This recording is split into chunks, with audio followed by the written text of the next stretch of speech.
The Hidden Life of Ants, a journey through the unbelievable world beneath our feet. Beneath the surface of a sun-warmed meadow, a world of extraordinary complexity unfolds. It is early spring, and the earth is beginning to warm after the long winter months. 3 feet below the grass roots and topsoil, in chambers carved from packed earth, thousands of small bodies begin to stir. They are ants, and they are waking to another day in a civilization that predates human society by millions of years. The colony is 5 years old. It began with a single queen, no larger than a grain of rice, who descended from the sky on delicate wings one summer evening. Now, the colony numbers nearly 50,000 individuals. Each one is connected to the others through an invisible network of chemical signals, touch, and sound. Together they form what scientists call a superorganism, a single entity composed of many bodies, working with a unity of purpose that rivals the coordination of cells within a human body. This is not a story of one ant. It is the story of all ants. From the smallest species, barely visible to the naked eye, to the largest tropical varieties that can grow to over an inch in length. While there are thousands of ant species across the world, each with their own adaptations and specializations, they all share fundamental patterns of life. They all build colonies. They all organize themselves into castes. They all communicate through chemistry, and they all create structures of remarkable sophistication. The morning light has not yet penetrated to the depths where the colony sleeps, but ants do not rely on light to navigate their world. In the uppermost chambers, close to the surface, the first workers begin to move. They are responding to temperature. As the sun warms the earth above, heat begins to seep downward into the nest. The change is subtle, perhaps only a degree or two, but it is enough. These early risers are foragers, medium-sized workers, each about 1/8 of an inch long, with sleek bodies designed for speed and efficiency. Their antennae, segmented and constantly in motion, sweep through the air, detecting the faintest traces of chemical markers. These antennae are marvels of biological engineering. Each one contains thousands of sensory receptors, capable of detecting individual molecules. With them, an ant can smell water from several feet away. It can identify members of its own colony from intruders. It can follow a trail laid down hours before by a sister who has already returned home. The forager pauses at the entrance to a tunnel. She touches her antennae to the walls, reading them like braille. The surface is covered with a thin film of hydrocarbons, oils secreted by every ant that passes through. The chemical signature tells her this tunnel is well traveled. It is safe. It leads upward, toward the outside world. But before she can leave the nest, she must navigate a network of chambers and corridors that would put many human cities to shame. The colony's nest extends in 3 dimensions. It is not simply a series of tunnels, but an architectural achievement that has been refined over millions of years of evolution. The design is not random. Every chamber has a purpose. Every tunnel is positioned with precision. Near the surface are the warm rooms. These chambers catch the heat of the sun during the day. They are where the colony keeps its most precious cargo during the growing season, the developing young. Ant larvae need warmth to grow. The workers will move them up and down through the nest throughout the day, following the optimal temperature zone as it shifts with the sun's movement. Deeper down are the granaries, chambers where seeds are stored. The air here is drier, carefully regulated by the colony's ventilation system. Too much moisture and the seeds will germinate or rot. Too little and they become difficult to process. Workers patrol these rooms constantly, removing any seeds that show signs of sprouting, carrying them outside to discard them in the colony's midden heap. Still deeper are the fungus gardens. Some ant species cultivate fungus, much as humans cultivate crops. These chambers are kept at precise temperatures and humidity levels. The fungus grows on carefully prepared beds of chewed leaves and other plant matter. It is tended by specialized workers who prune it, fertilize it with their own fecal matter, and harvest it to feed the colony's young.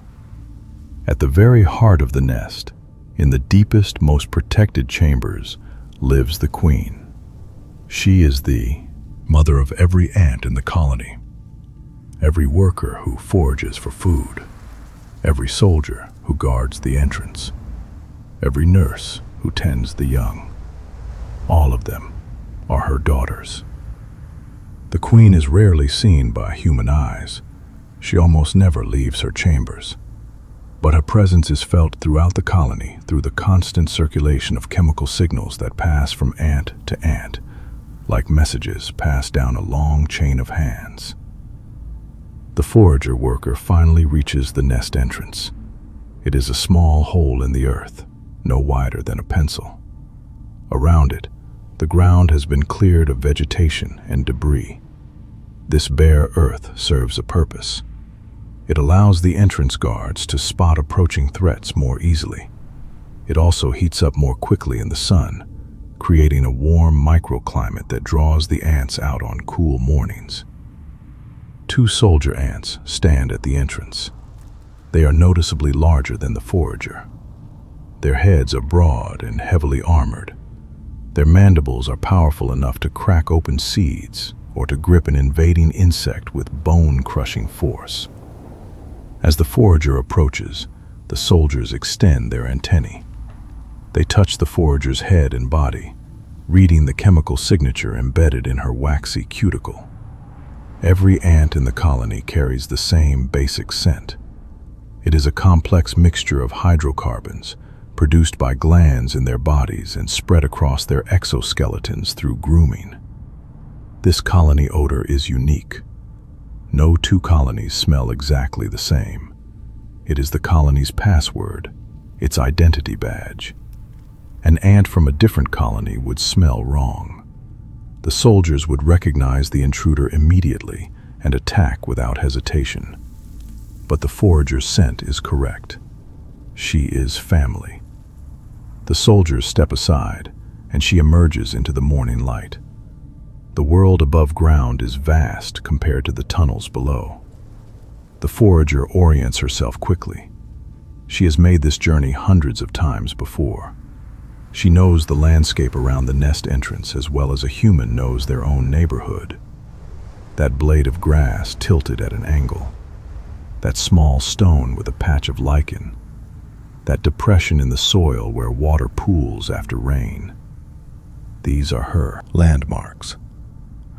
But ants do not navigate by vision alone. Their eyes are simple compared to human eyes. They see the world in low resolution, detecting movement and light more than fine detail.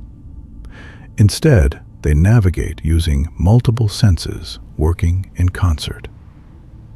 They count their steps. They measure the angle of polarized light from the sun. They detect vibrations in the ground. And most importantly, they follow chemical trails. A successful forager returning to the nest will often lay down a scent trail as she walks.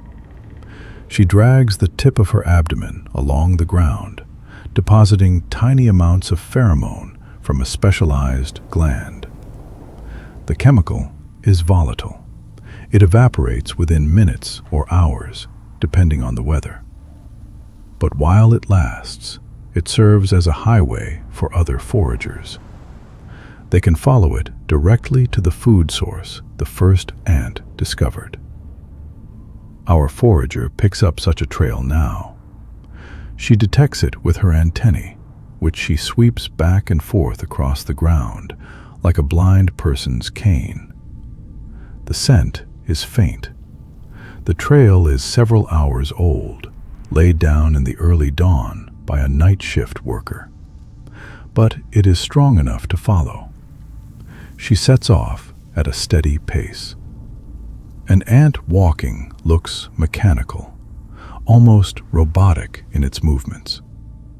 Its 6 legs move in 2 sets of 3, creating a stable tripod of support at all times. This gait allows it to traverse rough terrain with remarkable efficiency. It can climb vertical surfaces, walk upside down on leaves, cross gaps wider than its own body length. Relative to its size, an ant is one of the most capable travelers in the animal kingdom. The trail leads across the bare ground around the nest entrance, then into the grass. The forager climbs a stem, following the scent upward. At the top of the grass blade, she pauses. Her antennae sweep the air. She is searching for the continuation of the trail. The wind has grown stronger since the trail was laid. Some of the pheromone has dispersed, but she finds it. A faint trace on the next stem over. She descends, crosses the gap, and continues. The journey takes her through a forest from her perspective. Grass stems tower like trees. A fallen leaf is a vast plain to be crossed. A small pebble is a boulder requiring navigation around or over. After traveling what would be, in human scale, equivalent to several city blocks, she arrives at her destination. It is a dead beetle. It lies on its back in a small clearing between grass stems. The beetle was much larger than the ant, perhaps 10 times her size. But it is dead now, and death transforms it from predator to resource. The forager is not alone here. 5 other workers from her colony are already on the beetle. They are scout ants, the ones who discovered this prize earlier in the day. They have been waiting for reinforcements. A beetle this size cannot be carried by 1 ant, or even by 5. It will require dozens of workers, all pulling and pushing in coordination. The forager touches antennae with one of the scouts. Information passes between them through this brief contact. The scout taps her antennae against the forager's head in a specific rhythm. The pattern communicates urgency. This food source is good. More workers are needed. The forager immediately turns and begins the journey back to the nest. But this time, as she walks, she pauses every few steps to touch her abdomen to the ground. She is reinforcing the pheromone trail, making it stronger. She is also adding her own chemical signature to it, a subtle variation that communicates her enthusiasm. Not all trails are equal. A strong trail with an excited odor will recruit more workers than a weak trail laid down casually. Back at the nest, the morning shift is in full swing.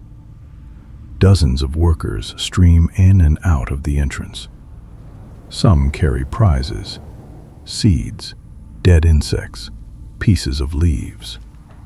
Others return empty-mandible, having found nothing on their foraging expedition. The soldiers continue their vigil, checking each returning ant, always alert for threats. Inside the nest, different work is underway.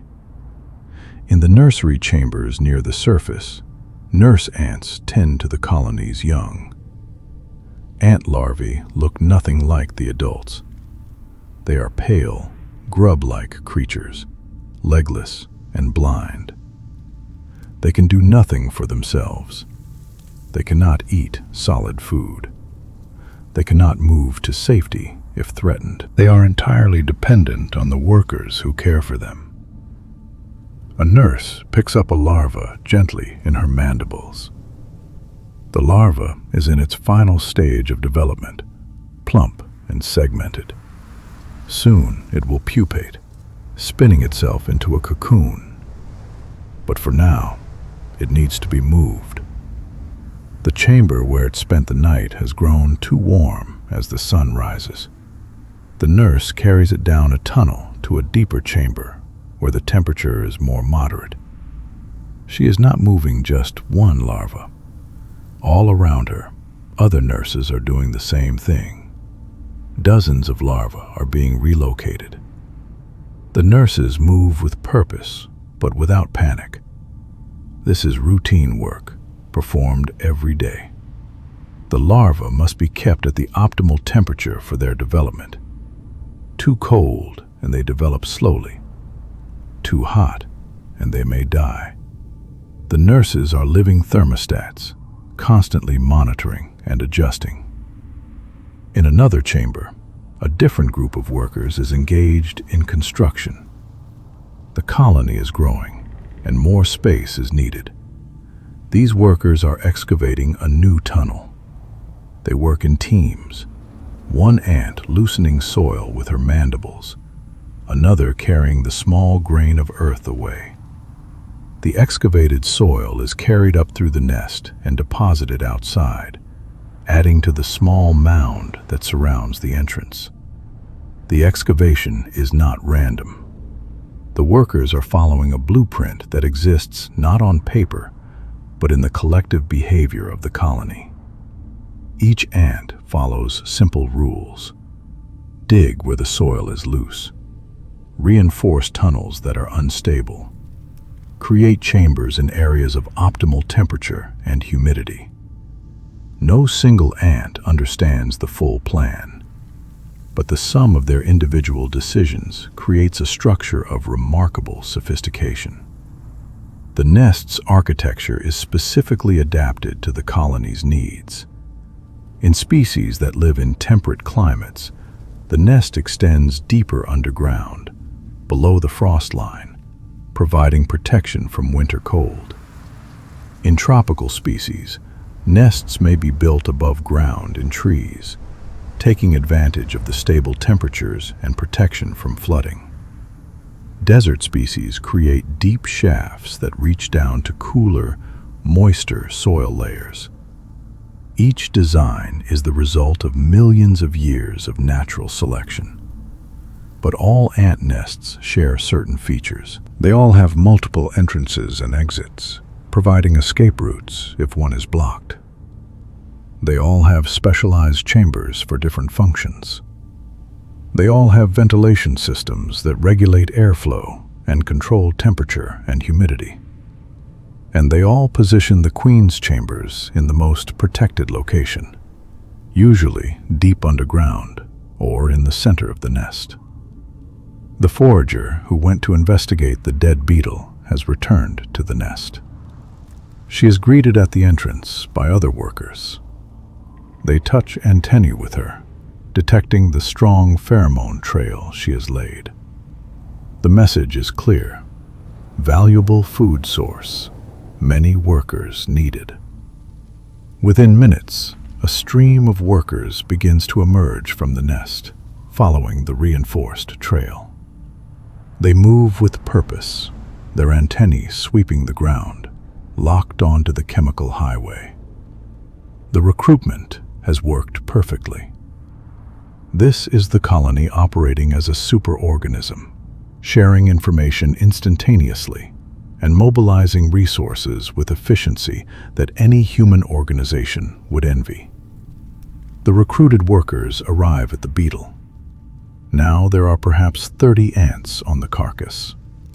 Some have begun to dismember it, using their powerful mandibles to cut through the tough exoskeleton. Others are attempting to move the entire body. They position themselves around its perimeter and push. At first, nothing happens. The beetle is heavy. But the ants persist. More workers arrive every minute. They add their strength to the effort. Slowly, Almost imperceptibly, the beetle begins to move. It rocks slightly, then shifts, then begins to slide across the ground. The ants are not all pushing in the same direction. That would be too simple. Some are pulling, some are pushing, some are underneath, lifting. Their individual efforts seem chaotic, but somehow, through all the apparent confusion, the beetle moves steadily toward the nest. Scientists have studied this phenomenon extensively. How do ants coordinate such complex cooperative tasks without a leader or centralized control? The answer lies in what is called swarm intelligence. Each ant follows simple rules based on local information. If the load is not moving, pull harder or change position. If the load is moving in the wrong direction, adjust your angle. If too many ants are in one spot, move to where there are fewer. Through these simple rules, the colony as a whole exhibits intelligent behavior that emerges from the interaction of many individuals following simple algorithms. No ant sees the big picture. No ant is giving orders. Yet the task gets done with remarkable efficiency. The journey back to the nest with the beetle takes over an hour. In ant scale, it is an epic undertaking. The carcass must be maneuvered around obstacles, over rough terrain, through grass stems. At one point, the workers must drag it up a slight incline. More ants are recruited to help. The trail of ants stretches from the nest to the beetle like a dark thread across the ground. Finally, they reach the nest entrance, but the beetle is too large to fit through the hole. The workers have anticipated this. They do not try to force it through. Instead, they begin to dismember it, cutting it into pieces small enough to carry inside. The mandibles of worker ants are incredibly powerful for their size. They can exert forces hundreds of times the ant's own body weight. The beetle's shell, which protected it in life, is carved apart with patient persistence. As pieces of the beetle are carried inside, they are distributed to different parts of the colony. Some go directly to the larvae in the nursery chambers. The larvae are pure protein-eating machines. They will consume the soft tissues of the beetle, growing rapidly. Other pieces go to storage chambers, where they will be available later if foraging becomes difficult. Still other pieces are fed to the queen, who needs constant nutrition to fuel her egg production. The adult workers do not eat much of the protein themselves. Their diet consists primarily of sugars and carbohydrates. They get these from nectar, honeydew produced by aphids, and sweet plant secretions. The protein goes to the developing young and to the queen. This division of diet is crucial to the colony's success. The workers are the muscle, requiring quick energy for their constant activity. The young are the future, requiring building blocks to construct their growing bodies. As the day progresses, the activity around the nest continues at a steady pace. Foragers come and go. Excavation workers carry out grains of soil. Nurses move larvae up and down through the nest, following the optimal temperature zone as it shifts with the sun. The colony breathes in food and oxygen, breathes out carbon dioxide and waste. It is a living thing, composed of many bodies, but functioning as one. The organization of an ant colony is not hierarchical in the way human organizations are. There are no managers giving orders to subordinates. The queen, despite her title, does not rule. She does not direct the workers or make decisions about colony operations. Her role is reproduction, nothing more. The actual decision-making in the colony is distributed across all the workers. Instead of hierarchy, ant colonies operate through what scientists call stigmergy. This is a form of indirect communication, where the work done by one ant stimulates work by others. A worker lays down a pheromone trail to a food source. Other workers detect the trail and follow it, reinforcing it with their own pheromones. The strongest trails recruit the most workers. Poor food sources generate weak trails that quickly evaporate.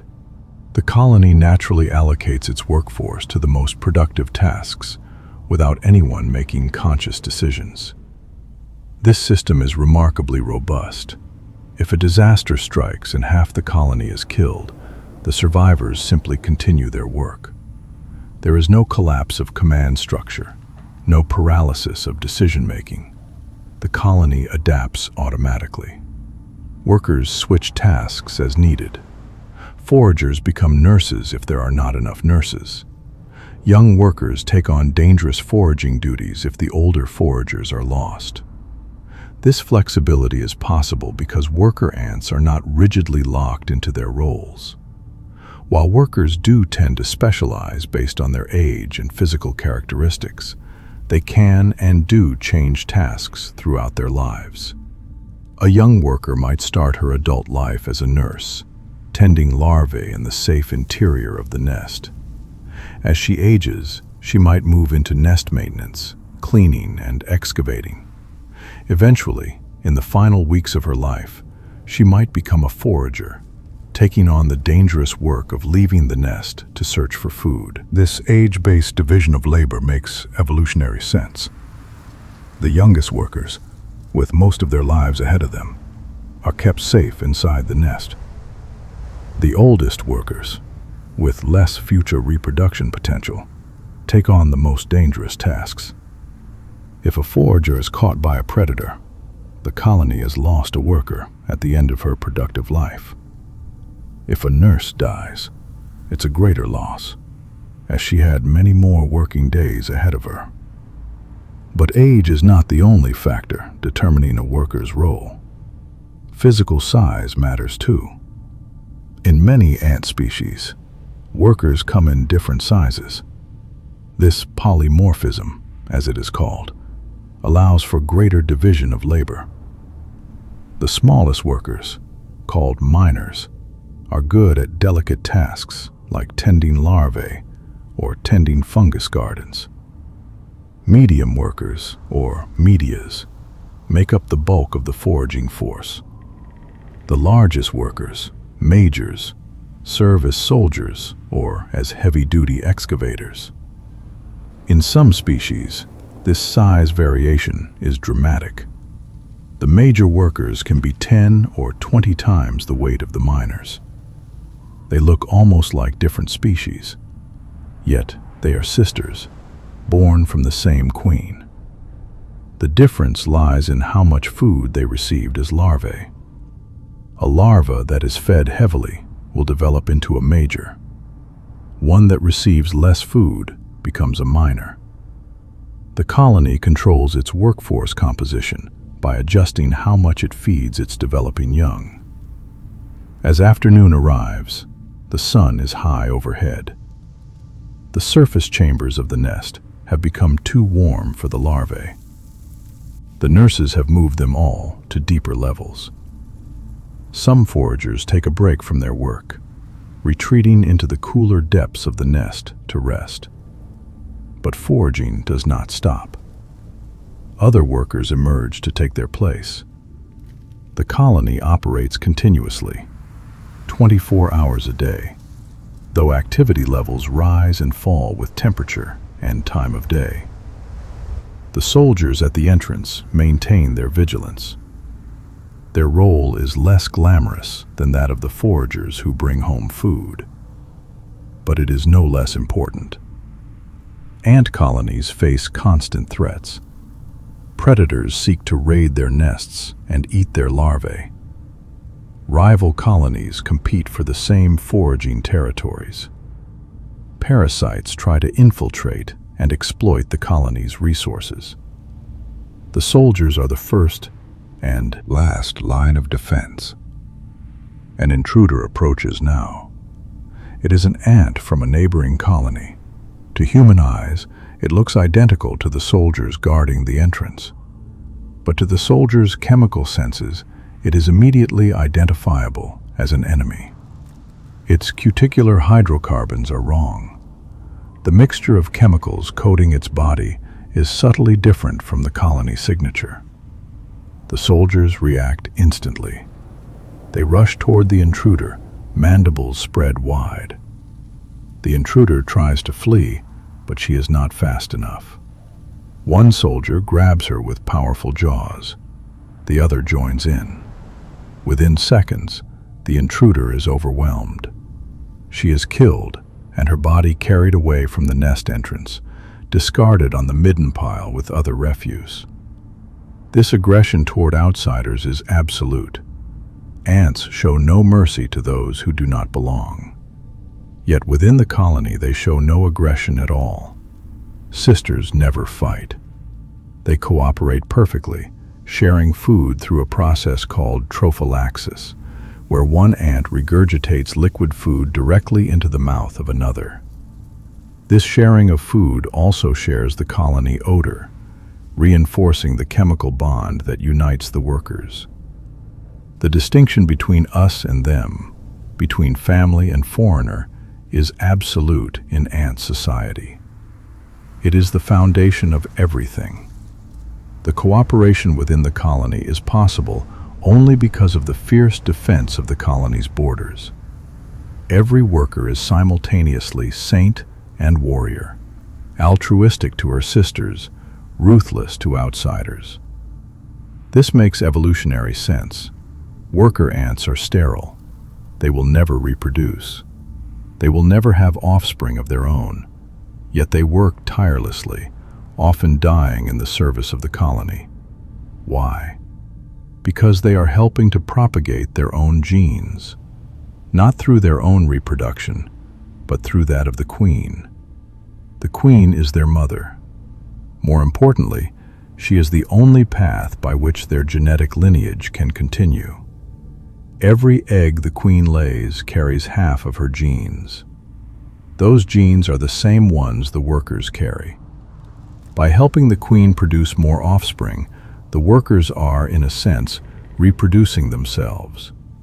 A worker who helps raise 1,000 sisters has achieved more genetic success than if she had somehow managed to produce a handful of offspring on her own. This is the logic of kin selection, and it explains the extreme cooperation seen in ant societies. As evening approaches, the activity around the nest begins to shift. The foragers who have been out all day return home. They are exhausted, their bodies battered by their travels through the rough terrain of the grass forest. Some are missing legs or antennae, injured in encounters with predators or accidents on the trail. But they return because home is safety, and home is where food must be delivered. Inside the nest, the nurses begin moving the larvae again. As the sun sets and the surface chambers cool, the young are moved back up from the deeper levels. This constant movement, up and down with the daily temperature cycle, is exhausting work for the nurses, but it is essential. Maintaining the larvae at the optimal temperature accelerates their development. A colony that grows faster can outcompete its neighbors. In the queen's chamber, far below, egg-laying continues. The queen has been laying eggs all day, every day, for 5 years. She will continue for years more, perhaps for decades, depending on her species. She is a living reproductive machine. Her abdomen is swollen with developing eggs. Her attendants feed her constantly, bringing her the protein-rich food she needs to fuel her enormous reproductive output. She lays the eggs in small batches. Each egg is tiny, barely visible to the human eye. As soon as it emerges, attendant workers pick it up and carry it to the nursery chambers. There, it will be tended until it hatches into a larva. The cycle continues, day after day, year after year. As long as the queen lives and remains healthy, the colony thrives. The sun has set now. The surface of the meadow grows dark. But beneath the ground, in the chambers and tunnels of the nest, work continues. Ants do not sleep the way mammals do. They take short rests, periods of inactivity lasting a few minutes. But they do not have a daily sleep-wake cycle. The colony never sleeps. Some workers are always active, always working. Night brings its own rhythms. Some species are primarily nocturnal, doing most of their foraging in the cool darkness. Others reduce their activity at night, but do not stop entirely. The nest maintenance continues. The larvae must still be tended. The queen must still be fed. The soldiers must still guard the entrance. The colony is 5 years old. It has grown from a single queen to 50,000 workers. But it is still young. A mature colony of this species might number 1 million individuals or more. It will take years more of growth before the colony reaches its full potential. And when it does, it will undertake the most important task of all: reproduction. The colony will produce not just sterile workers, but fertile males and new queens. These reproductive ants will leave the nest on wings, flying out into the world to establish new colonies. But that is a story for another season. For now, the colony focuses on survival and growth. It is one colony among thousands in this meadow alone. Each colony is a tiny civilization, complete with its own territory, its own food supply, its own population to feed and protect. They compete with each other for resources. They war with each other over boundary disputes. Yet, they are also part of a larger ecosystem. They aerate the soil with their tunneling. They distribute seeds. They feed on countless insects, and in turn are fed upon by birds, lizards, and mammals. The night deepens. Above ground, the world sleeps. Below ground, the colony continues its endless work. It is a civilization without cities, a society without spoken language, an empire built by creatures no larger than a grain of rice. Yet, in their own way, they have achieved something remarkable. They have created order from chaos. They have built cathedrals in the earth. They have survived for 100 million years, largely unchanged, because they found a way of life that works. And they will continue, day after night after day, for as long as the meadow exists, and the sun rises to warm the earth above their hidden world. Deep in the heart of the colony, in a chamber larger than all the others, the queen rests. She is not sleeping. Queens do not sleep in the way we understand sleep. But she is still, conserving energy between bouts of egg-laying. She is surrounded by attendants, workers whose sole job is to care for her. They groom her constantly, cleaning her body with their mandibles and antennae. They feed her mouth to mouth, regurgitating liquid food directly into her waiting jaws. They carry away her waste. They keep her chamber at the perfect temperature and humidity. She is, in a very real sense, the heart of the colony. But she was not always a queen. Her story begins 5 years earlier, on a warm evening in late summer. She was born in a different colony, not as a worker, but as a reproductive female. She was one of dozens of such females produced that year by her mother colony. Her development as a larva had been different from that of her worker sisters. She had been fed much more food. This abundant nutrition triggered different developmental pathways. Instead of becoming a sterile worker, she developed into a fertile female, capable of reproduction. She also developed wings, 4 delicate, transparent wings that folded along her back. These wings existed for a single purpose: to carry her into the sky for the mating flight. She would use them only once. After mating, she would tear them off, or they would break away naturally. She would never fly again. The timing of the mating flight is critical. It must occur when conditions are perfect. The weather must be warm and calm. The humidity must be high. And most importantly, it must occur at the same time as the mating flights of other colonies in the area. The coordination is remarkable. Colonies separated by miles, with no direct communication, all send their reproductives into the air on the same day, often within the same hour. Scientists believe this synchronization is triggered by environmental cues, temperature patterns, barometric pressure, the phase of the moon. The exact combination varies by species, but the result is the same. On the right day, reproductives from many colonies take flight together, creating a massive aerial gathering. Our future queen waited in her mother colony with the other reproductives. They were restless, crowding near the nest entrance, responding to some internal signal that the time was near. The worker ants seemed agitated too, running in circles, touching antennae with the reproductives. There was an electricity in the air, a sense of momentous change about to occur. Then, as the sun began to set and the air grew thick with moisture, it happened. One reproductive female pushed her way out of the nest entrance. She paused for a moment, testing the air with her antennae.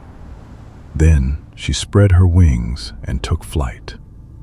Immediately, others followed. Within minutes, dozens of winged ants were pouring out of the nest, taking to the air. Our queen joined the exodus. She had never flown before. She had never even been outside the nest. But instinct guided her. Her wings beat rapidly, lifting her up above the grass, up past the low bushes, up into the open air. The world was suddenly vast.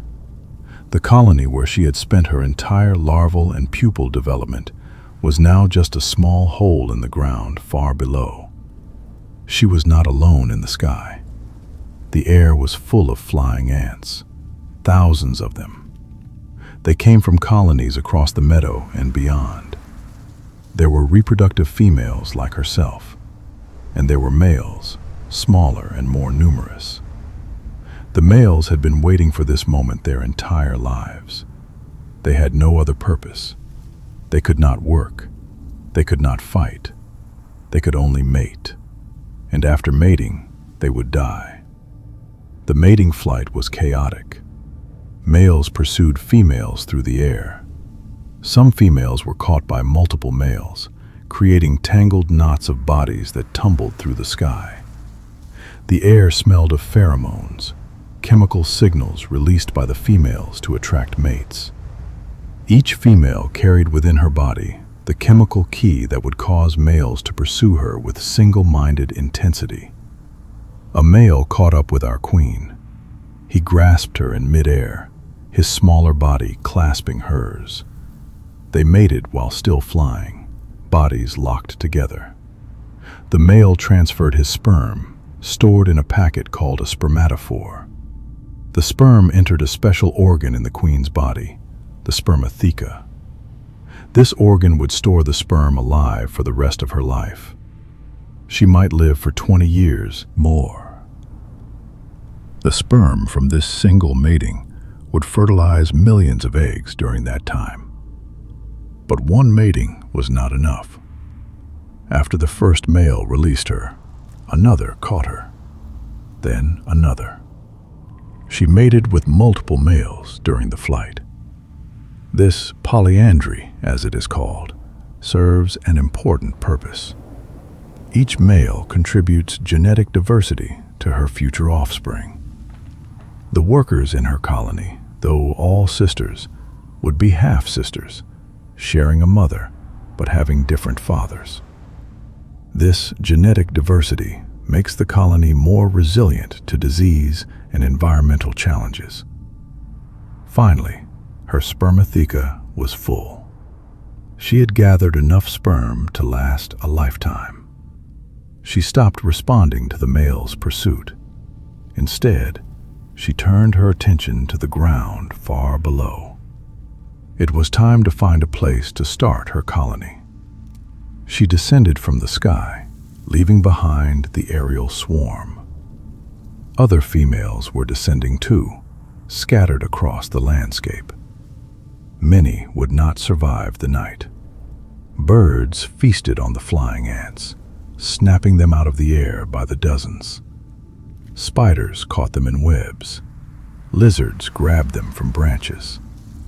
The mating flight is a bonanza for predators, a brief period of abundance that they eagerly exploit. Our queen landed in the grass. The ground felt strange beneath her feet. She had never walked on the surface before. Her wings, now useless, were an encumbrance. She reached back with her legs and grasped them, pulling. The wings tore away easily, designed to break at a predetermined seam. She was now flightless, grounded permanently. There was no going back. She began to search for a suitable spot to dig. The location was critical. It needed to be in soil that was easy to excavate, but stable enough not to collapse. It needed to be in an area with good drainage, not prone to flooding. It needed to be away from other ant colonies, whose workers would kill her if they found her. And it needed to be in a spot where food would be available when her first workers emerged.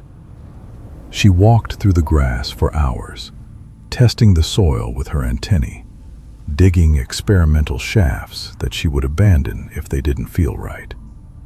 Dawn was approaching when she finally found a spot that met her criteria.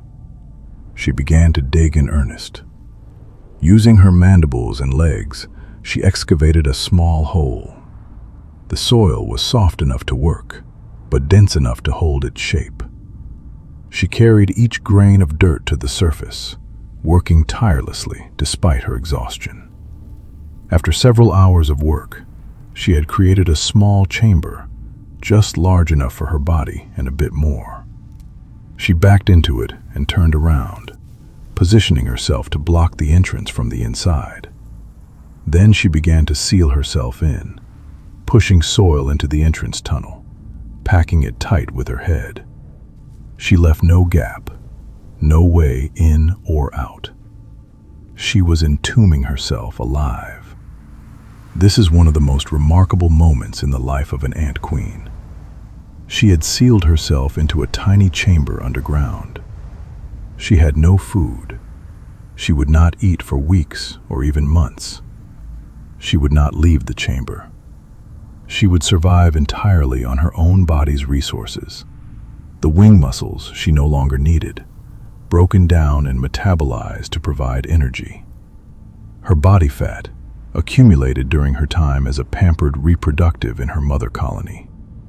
And the eggs she would produce, some of which she would eat if her hunger became too great. But first, she had to lay eggs. This was her mission, her only purpose. In the darkness of her sealed chamber, she began the process. Her body, primed by the mating she had experienced, started producing eggs. They formed in her ovaries, one after another. She could feel them moving through her body. After a day, she laid the first egg, then another, then more. She arranged them carefully in a small pile, using her legs to position them just so.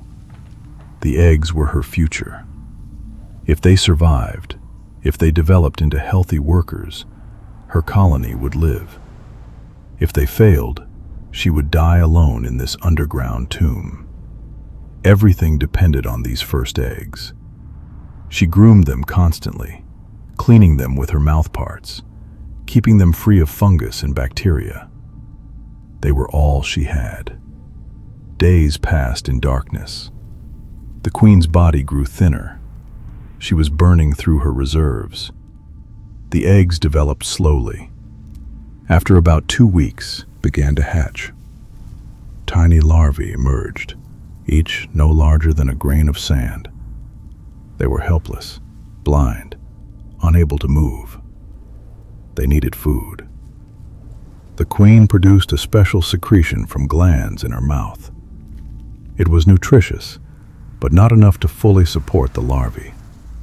She supplemented it by laying unfertilized eggs, trophic eggs, that existed only as food. The larvae consumed these eggs, growing slowly. The queen was eating her own potential offspring to feed the ones she had chosen to develop into workers. This is the gamble every foundress queen makes. She invests everything in the first generation. If they develop successfully, if they become workers and leave the chamber to forage, they will bring back food to feed her and the next generation. The colony will be established. But if something goes wrong, if the larvae die, or if the workers are too weak to forage successfully, everything is lost. The larvae grew slowly.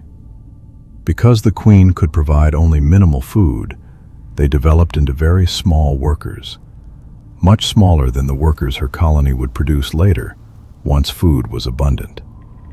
These first workers are called minims. They are the pioneers, the founders. Everything depends on them. After 6 weeks sealed in the chamber, the first larva pupated. It spun a cocoon around itself, or in some species, it simply molted into a pupal form without a cocoon. Inside the pupal case, the larva underwent a complete transformation. Its body was broken down and rebuilt. Legs formed. Antennae grew. The internal organs of a larva were replaced with the internal organs of an adult.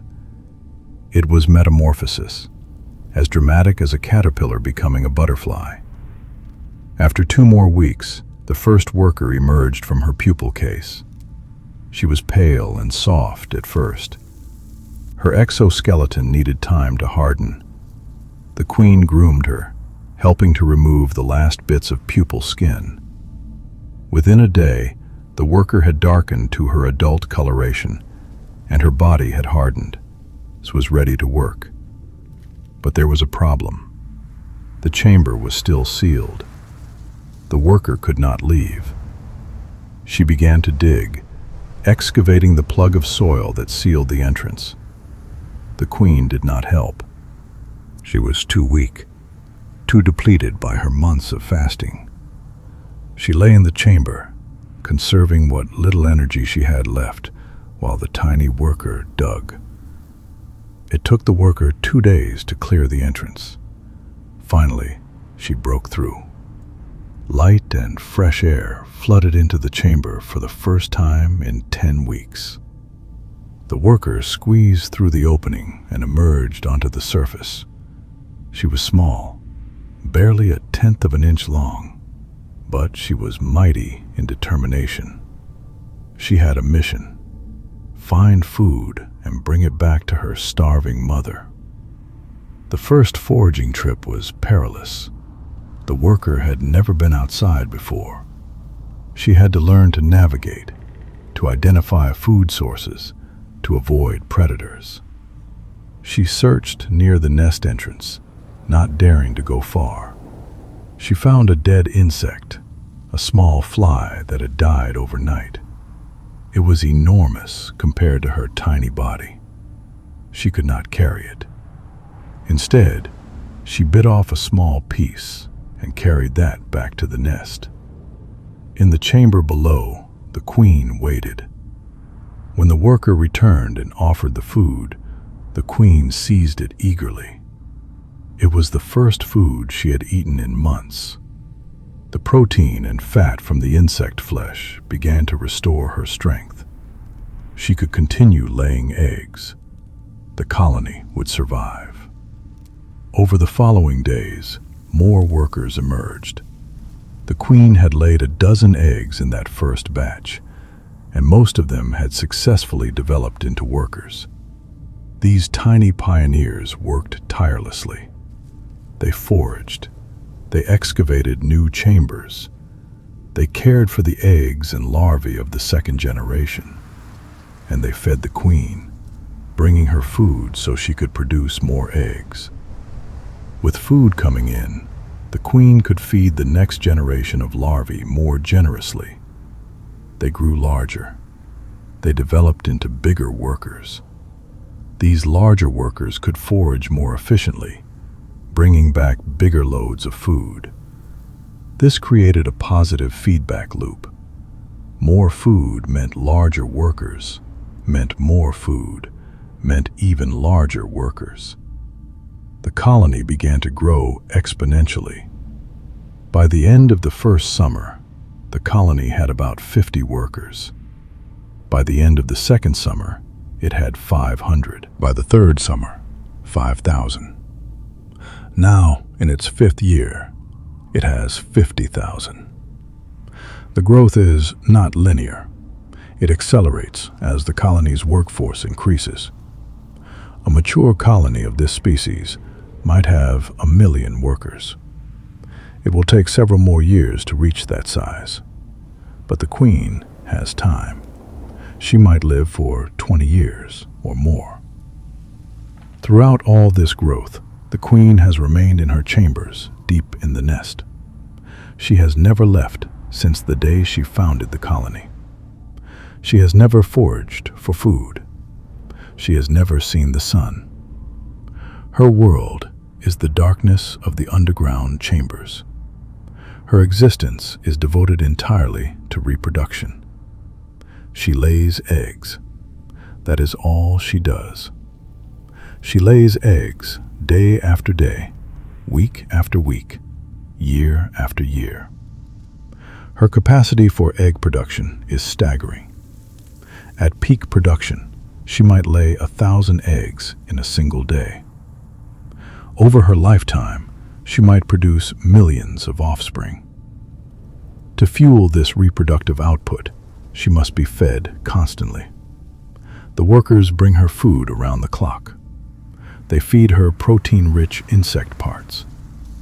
They regurgitate liquid food directly into her mouth. They remove her waste products. They groom her, keeping her clean and healthy. She is entirely dependent on them, yet they are entirely dependent on her. The queen controls the sex and caste of her offspring through a remarkable mechanism. Most eggs she lays are fertilized. As each egg passes through her reproductive tract, she can choose whether to release sperm from her spermatheca to fertilize it. Fertilized eggs develop into females, workers, or future queens. Unfertilized eggs develop into males. This system is called haplodiploidy. Males have half the normal number of chromosomes, having developed from unfertilized eggs. Females have the full complement, having developed from fertilized eggs. Whether a female larva becomes a worker or a reproductive queen depends on how much food she receives. A larva that is well fed will develop into a reproductive. A larva that receives less food will develop into a worker. The colony controls this by adjusting how much food the nurses feed to the larvae. For most of the year, all female larvae are fed moderate amounts. They develop into workers. But once a year, when the colony is mature and conditions are right, some larvae are fed heavily. These lucky few develop into new queens. The timing of reproductive production is critical. the colony must be large enough to spare the resources needed to produce reproductives. Reproductive females and males do not work. They are pure reproductive investment, costly to produce and maintain. A young colony cannot afford this expense. It must focus all its resources on producing workers, building its population to the point where it can compete effectively with other colonies. Only when the colony is well established, with a large workforce and secure food supplies, does it begin to produce reproductives. For our 5-year-old colony, this milestone is approaching, but has not yet arrived. Next year, perhaps, or the year after, the queen will lay eggs that will develop into her reproductive daughters and sons. These offspring will mate and found new colonies. Through them, the queen's genes will spread across the landscape, but the queen herself will never mate again. That one evening of flight 5 years ago was her only opportunity. The sperm she collected then is all she will ever have. She must ration it carefully, making it last for her entire reproductive life. The spermatheca where it is stored is a remarkable organ. It keeps the sperm alive and viable for years or even decades. It provides nutrients to keep the sperm cells healthy. It protects them from damage. It is a living biological vault, preserving the genetic material of long-dead males. As the queen ages, her egg-laying rate will gradually decline. The sperm in her spermatheca will slowly be depleted. Eventually, she may run out of sperm entirely. When this happens, all her offspring will be male, as she will no longer be able to fertilize eggs. A colony with an aging queen that is no longer producing workers faces a crisis. The workforce cannot be replaced. As workers die of old age or accidents, the colony shrinks. Eventually, it collapses. But our queen is still in her prime. Her sperm stores are abundant. She lays hundreds of eggs every day, most of them fertilized. The attendant workers collect them as soon as they are laid, carrying them to the nursery chambers, where they will be tended until they hatch. The queen never sees her offspring grow. She never interacts with them beyond the moment of laying. Yet everything in the colony flows from her. She is the source of all new life. The queen also serves another crucial function beyond mere reproduction. She produces pheromones, chemical signals that regulate colony behavior. The most important of these is queen pheromone, a complex mixture of chemicals that identifies her as the colony's queen. This pheromone is spread throughout the colony by the workers who attend her. They absorb it from her body when they groom her. They carry it on their own bodies as they move through the nest. They transfer it to other workers through grooming and food sharing. The presence of queen pheromone has multiple effects on the workers. Most importantly, it suppresses their reproductive capabilities. Worker ants are not truly sterile. They have ovaries. Theoretically, they could lay eggs. But as long as queen pheromone is present, their ovaries remain inactive. They never develop eggs. They remain focused on their work tasks rather than attempting to reproduce. This is essential for colony function. If workers tried to reproduce, chaos would ensue. Workers cannot mate. They have no sperm. Any eggs they laid would be unfertilized, developing into males. These males would be useless to the colony, unable to work, merely consuming resources without contributing. Moreover, workers fighting over reproduction rights would disrupt the cooperation that makes the colony successful.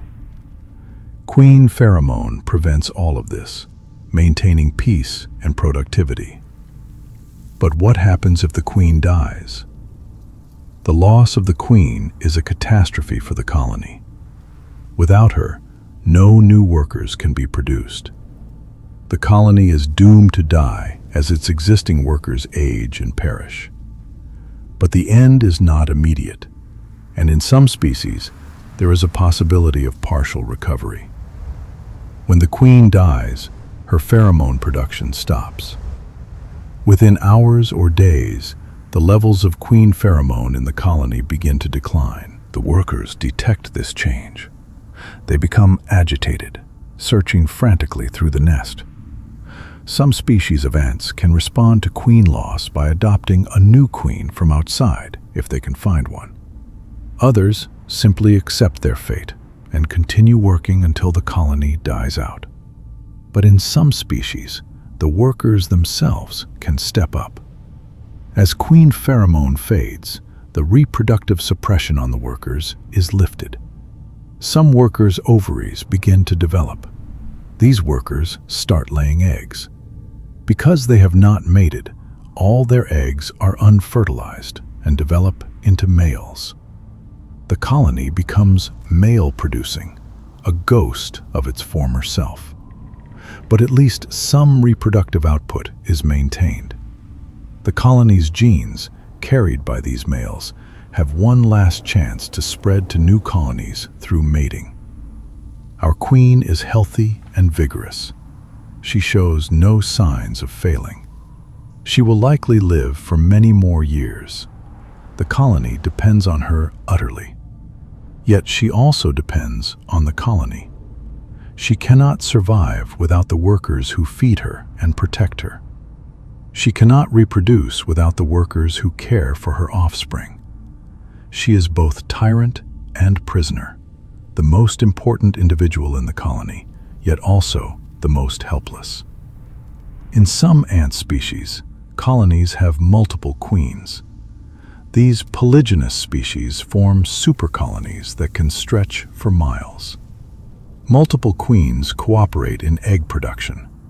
Workers from different queens intermingle freely. The genetic diversity in such colonies is enormous. The cooperation is even more remarkable, as the workers are less closely related to each other than in single queen colonies. But in most species, including ours, each colony has just one queen. She is unique, irreplaceable. Her health is the colony's health. Her longevity determines the colony's lifespan. She is not merely the mother of the colony. She is its past, its present, and its future. Every worker alive carries half her genes. Every worker yet to be born will carry them too. Through her, the colony achieves a form of immortality, as long as she lives and produces reproductives that successfully found new colonies. In the darkness of her chamber, the queen continues her work. And egg forms in her ovary. It moves down her reproductive tract. As it passes the opening to her spermatheca, she makes a choice, though she is not conscious of choosing. Her body responds to signals from the colony, chemical cues carried by the workers who attend her. The colony needs more workers. She releases sperm. The egg is fertilized. She lays it, adding it to the small pile beside her. An attendant immediately picks it up, carrying it away to the nursery. Another egg begins to form, and another after that, and another after that. The queen's life is monotonous beyond human comprehension. Darkness, stillness, the constant presence of attendants, and the endless production of eggs. She has no variety, no change, no stimulation. Yet, this is her triumph. Through her sacrifice of individuality and freedom, she has achieved reproductive success beyond measure. She is the mother of thousands, soon to be millions. Her genetic legacy will spread across the landscape, carried by her daughters, who will found new colonies, who will produce daughters of their own. In evolutionary terms, she is spectacularly successful. And that, ultimately, is all that matters. The morning sun has barely risen when the first excavator emerges from a tunnel at the side of the nest mound. She carries a grain of soil carefully gripped in her mandibles. She is a major worker, one of the largest ants in the colony. Her head is broad and heavily muscled. Her body is thick and powerful.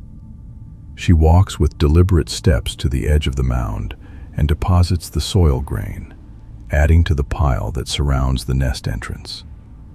Then she turns and disappears back into the tunnel to fetch another load. She is one of many specialists within the colony. The workers of an ant colony are not all alike. They differ in size, in form, and in function. This division of labor is one of the keys to the colony's success. By specializing, workers become more efficient at their tasks. The colony as a whole accomplishes far more than it could if every worker tried to do everything. The most obvious division is by size. In many ant species, workers range from tiny minors, barely 2 millimeters long, to massive majors that can exceed 10 millimeters. This size difference is not genetic. All workers are daughters of the same queen, carrying the same DNA. The difference lies in their nutrition as larvae. A larva that receives abundant food grows larger and develops into a major worker. A larva that receives less food becomes a minor. The colony controls the ratio of minors to majors by adjusting how much food the nurse workers provide to developing larvae. When the colony is young and small, most workers are minors. The limited food supply must be divided among many larvae, so each receives only enough to develop into a small worker. As the colony grows and food becomes more abundant, more larvae are fed generously, producing more majors. The mix of worker sizes adjusts automatically to the colony's needs and resources. Each size class has its specialties. The major workers, with their large heads and powerful mandibles, excel at tasks requiring strength. They are the excavators, digging new tunnels and chambers in the hard-packed soil. They are the soldiers, defending the nest entrance against intruders. They are the seed crackers in species that store grain, using their massive jaw muscles to break open tough seed coats. They are the heavy lifters, capable of moving prey items that would be impossible for smaller workers to budge. A major worker's head can account for more than half of her body weight. The muscles that power her mandibles fill most of that head, leaving little room for her brain. In a sense, she has traded intelligence for strength. Major workers tend to be less behaviorally flexible than their smaller sisters. They are specialists, superb at what they do, but less capable of switching tasks when needed. The minor workers, by contrast, are jacks of all trades. They are small enough to navigate narrow tunnels. They are light enough to climb delicate plant stems without breaking them. They require less food to maintain than majors, making them cheaper to produce and keep. They are more numerous, making up the bulk of the colony's population.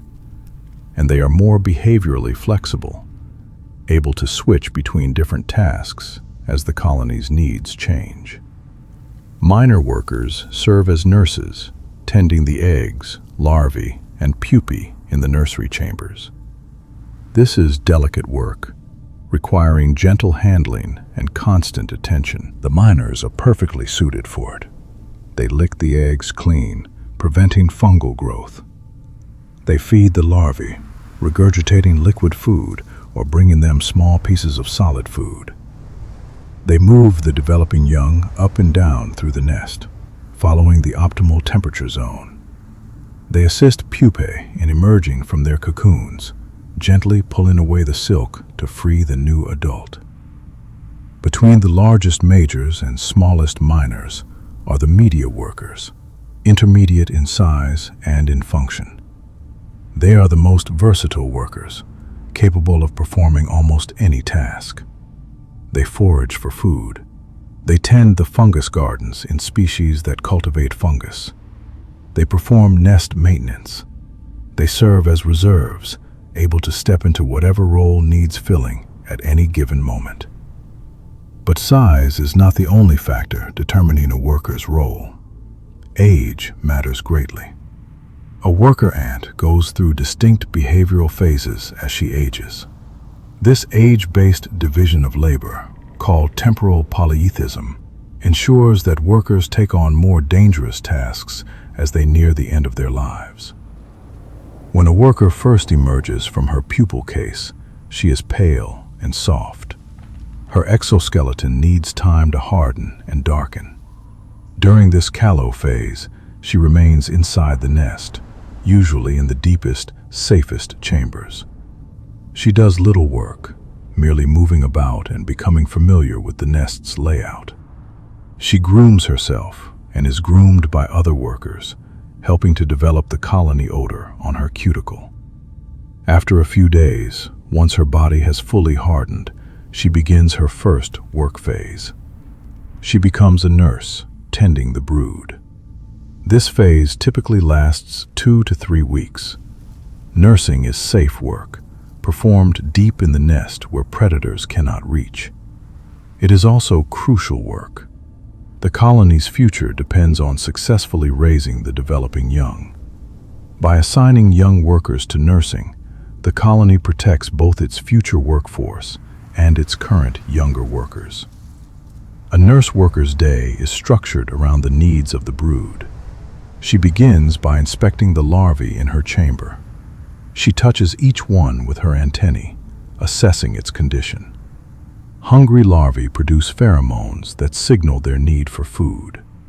The nurse responds by regurgitating liquid food from her crop, a storage organ in her digestive system.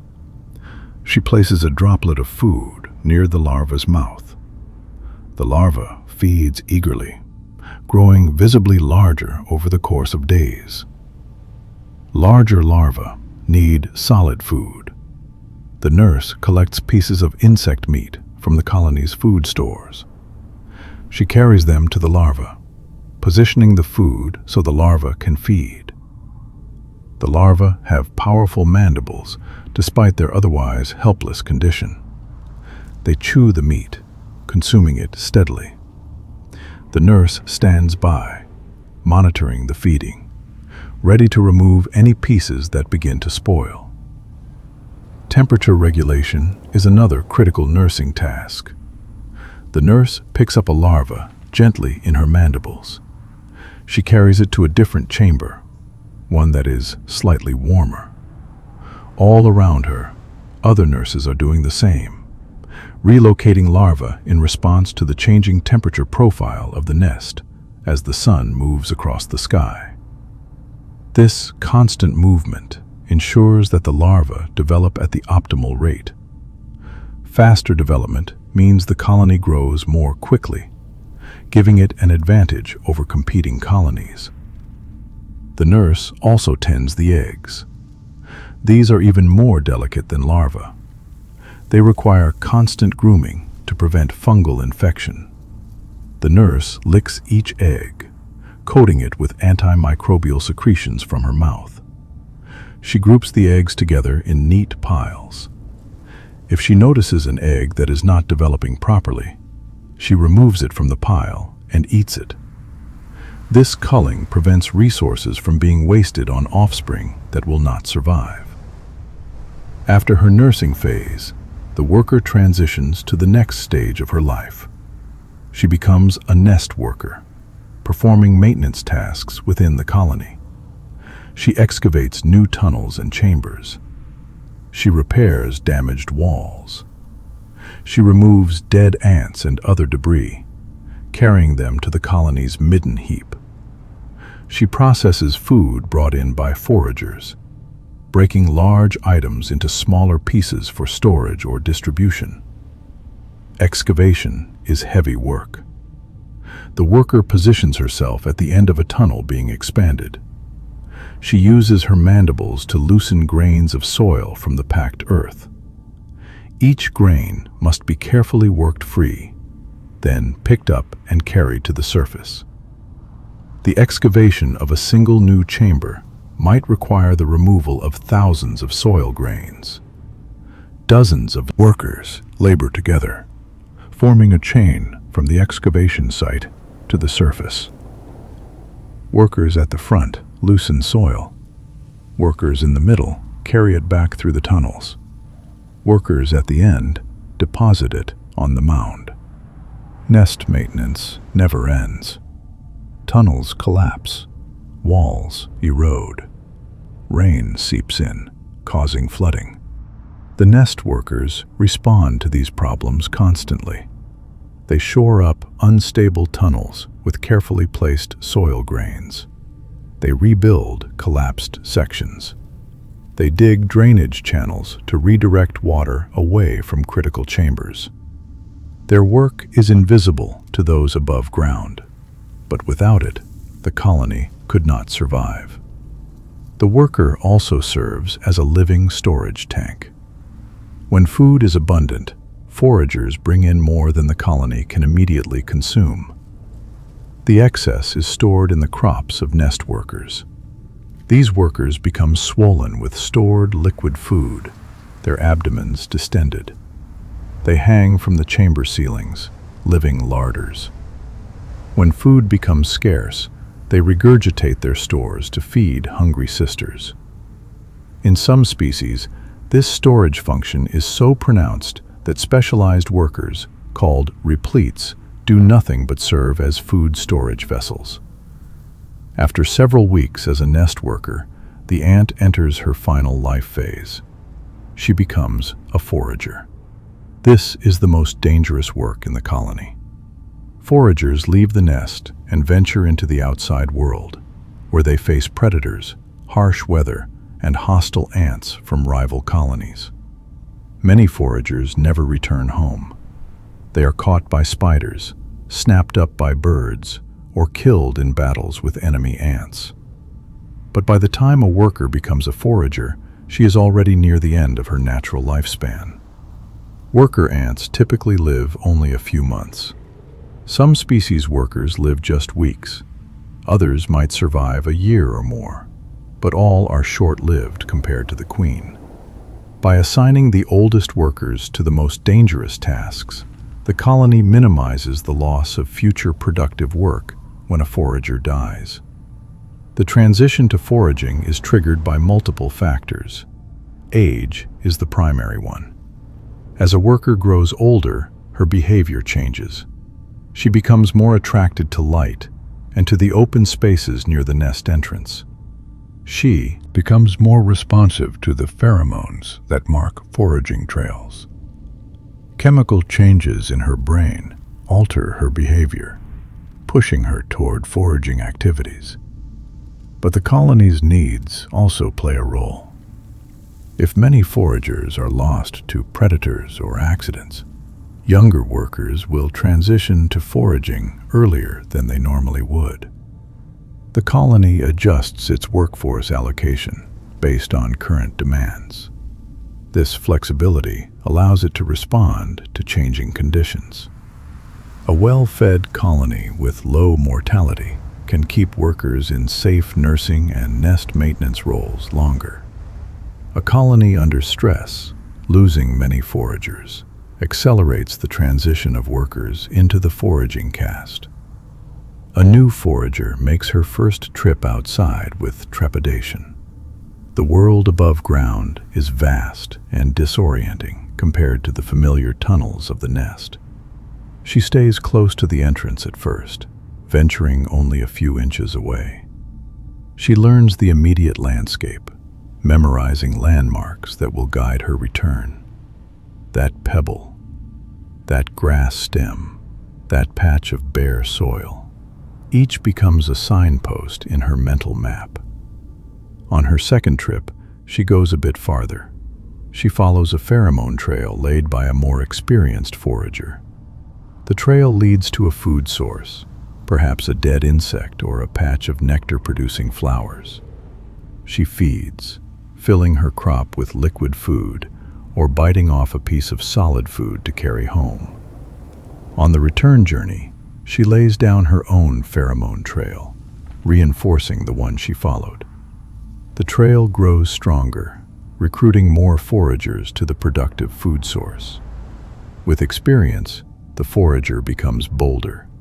She ventures farther from the nest, exploring new areas. She becomes skilled at navigation, able to return home even without following a pheromone trail. She learns to recognize good food sources and to avoid dangerous areas. She develops her own preferred foraging routes, paths that she follows repeatedly because they have proven productive in the past. Foragers specialize even further within their role. Some become scouts, spending most of their time searching for new food sources rather than exploiting known ones.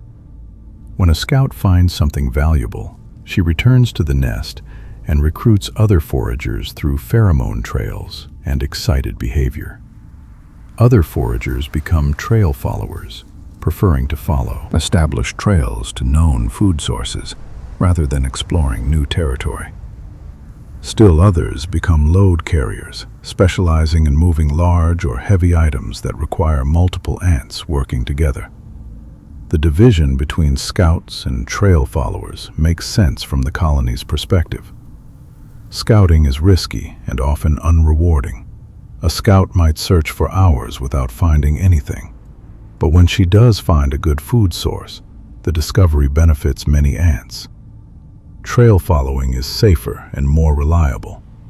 The forager knows she will find food at the end of the trail, but she depends on scouts to discover new sources when old ones are exhausted. Some foragers specialize in particular types of food. In species that tend aphids, certain foragers become aphid tenders. They climb plants to reach the aphids, which produce honeydew, a sugar-rich liquid. The ant strokes the aphid with her antennae. This stimulates the aphid to release a droplet of honeydew. The ant drinks it, filling her crop. She returns to the nest and regurgitates the honeydew to feed other workers. The relationship is mutualistic. The ants get food, and the aphids get protection from predators. Other foragers specialize in hunting. They search for live prey rather than scavenging dead insects. A hunting forager might encounter a caterpillar on a leaf. Alone, she cannot subdue it. But she returns to the nest and recruits help. She leads a group of foragers back to the caterpillar. Together, they swarm over it, biting and stinging. The caterpillar struggles but cannot dislodge all the attackers. Eventually, it weakens and dies. The ants dismember it and carry the pieces home. Still other foragers become seed harvesters in species that store seeds. They search the ground for fallen seeds, which they carry back to the nest. In the granary chambers, other workers process the seeds. Major workers crack open the seed coats with their powerful mandibles. Minor workers extract the nutritious interior. Some seeds are stored intact for later use. The granaries can hold enough seeds to feed the colony through the winter or through periods of drought. In addition to foragers and nest workers, some colonies have specialized soldiers. These are typically the largest workers, with enormous heads and mandibles.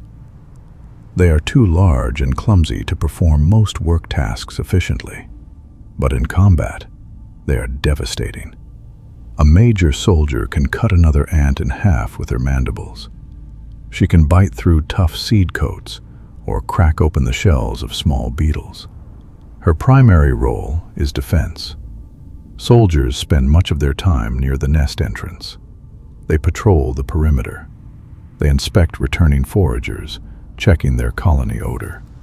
If an intruder approaches, soldiers are the first responders. They rush toward the threat, mandibles spread wide. Their size alone is often enough to deter small predators or scouts from rival colonies. In some species, Soldiers have evolved even more specialized defensive adaptations.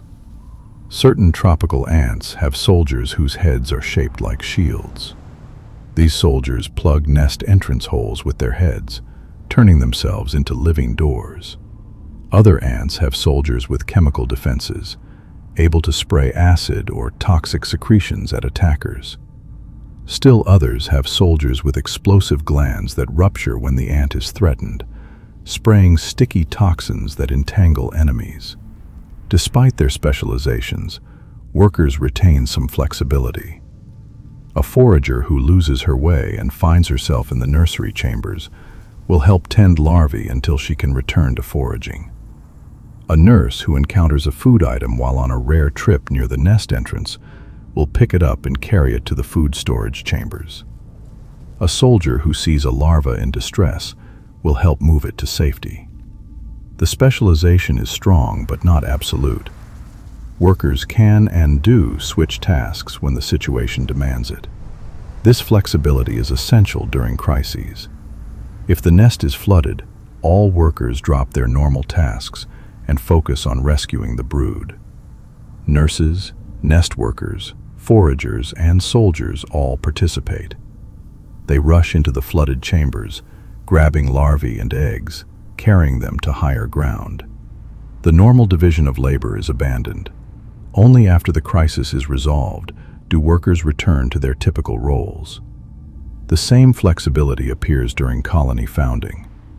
The first workers to emerge in a new colony must perform all tasks. They forage, excavate, nurse the next generation of larvae, and defend the small nest from threats. Only as the colony grows and more workers emerge can specialization develop. The early workers are generalists by necessity. Specialization is a luxury afforded by large colony size. The coordination of all these different workers, performing different tasks, creates an emergent intelligence.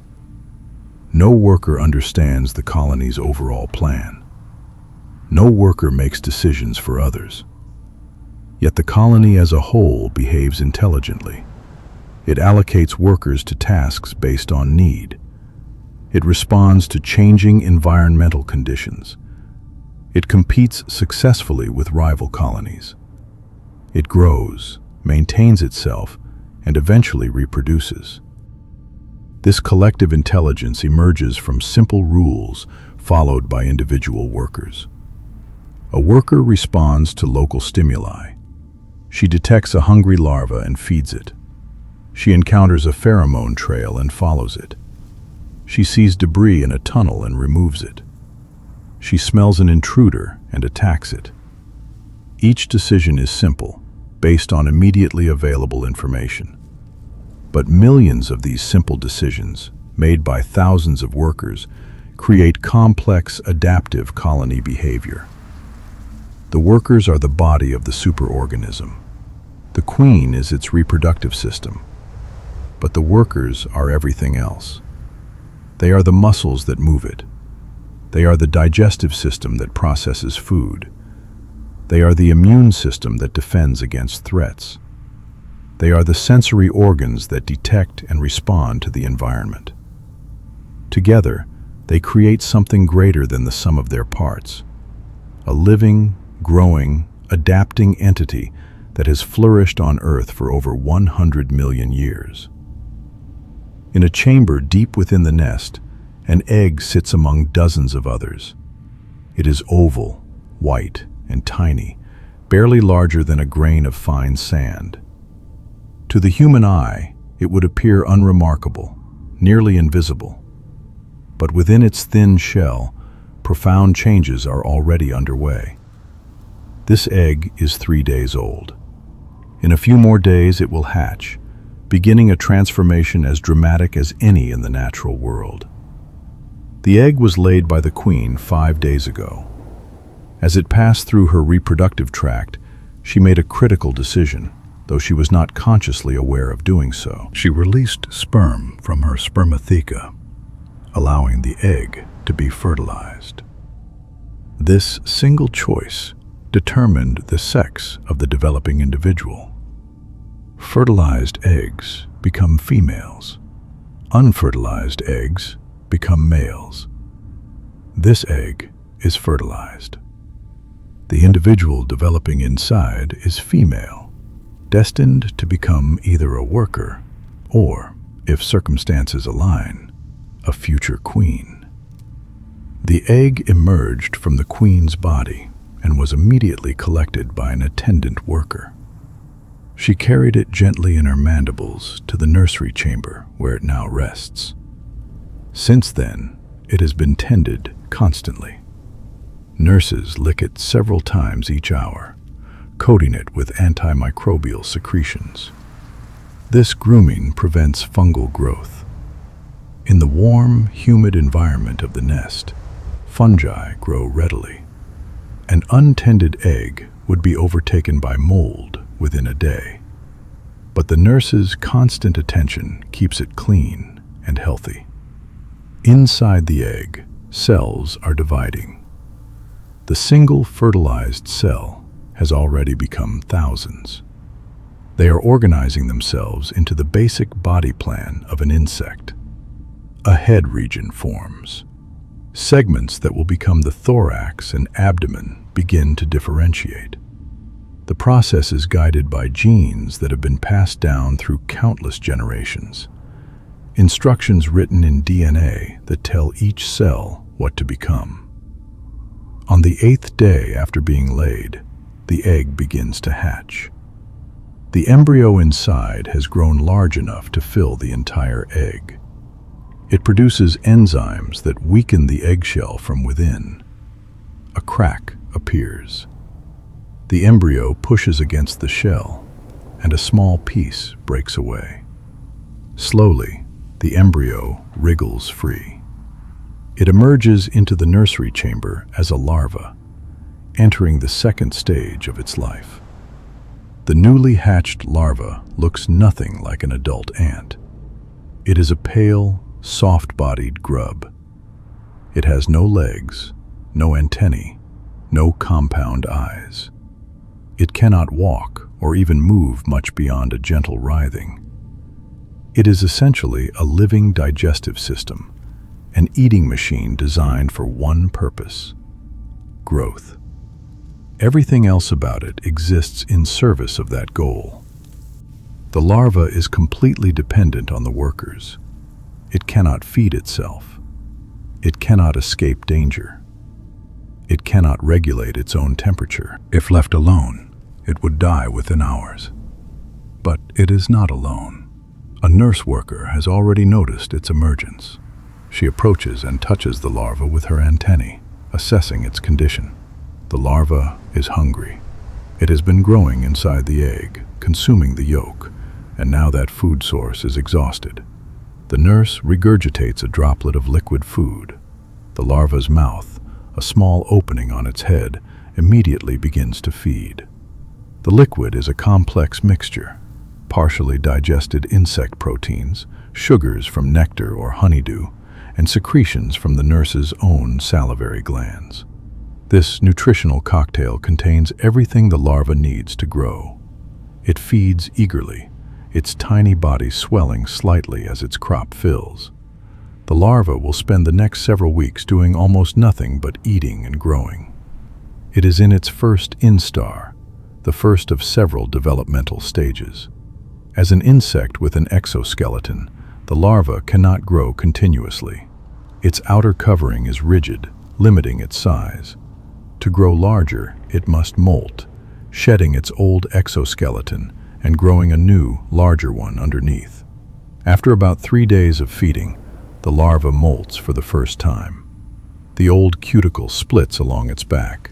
The larva wriggles free, emerging slightly larger and paler than before.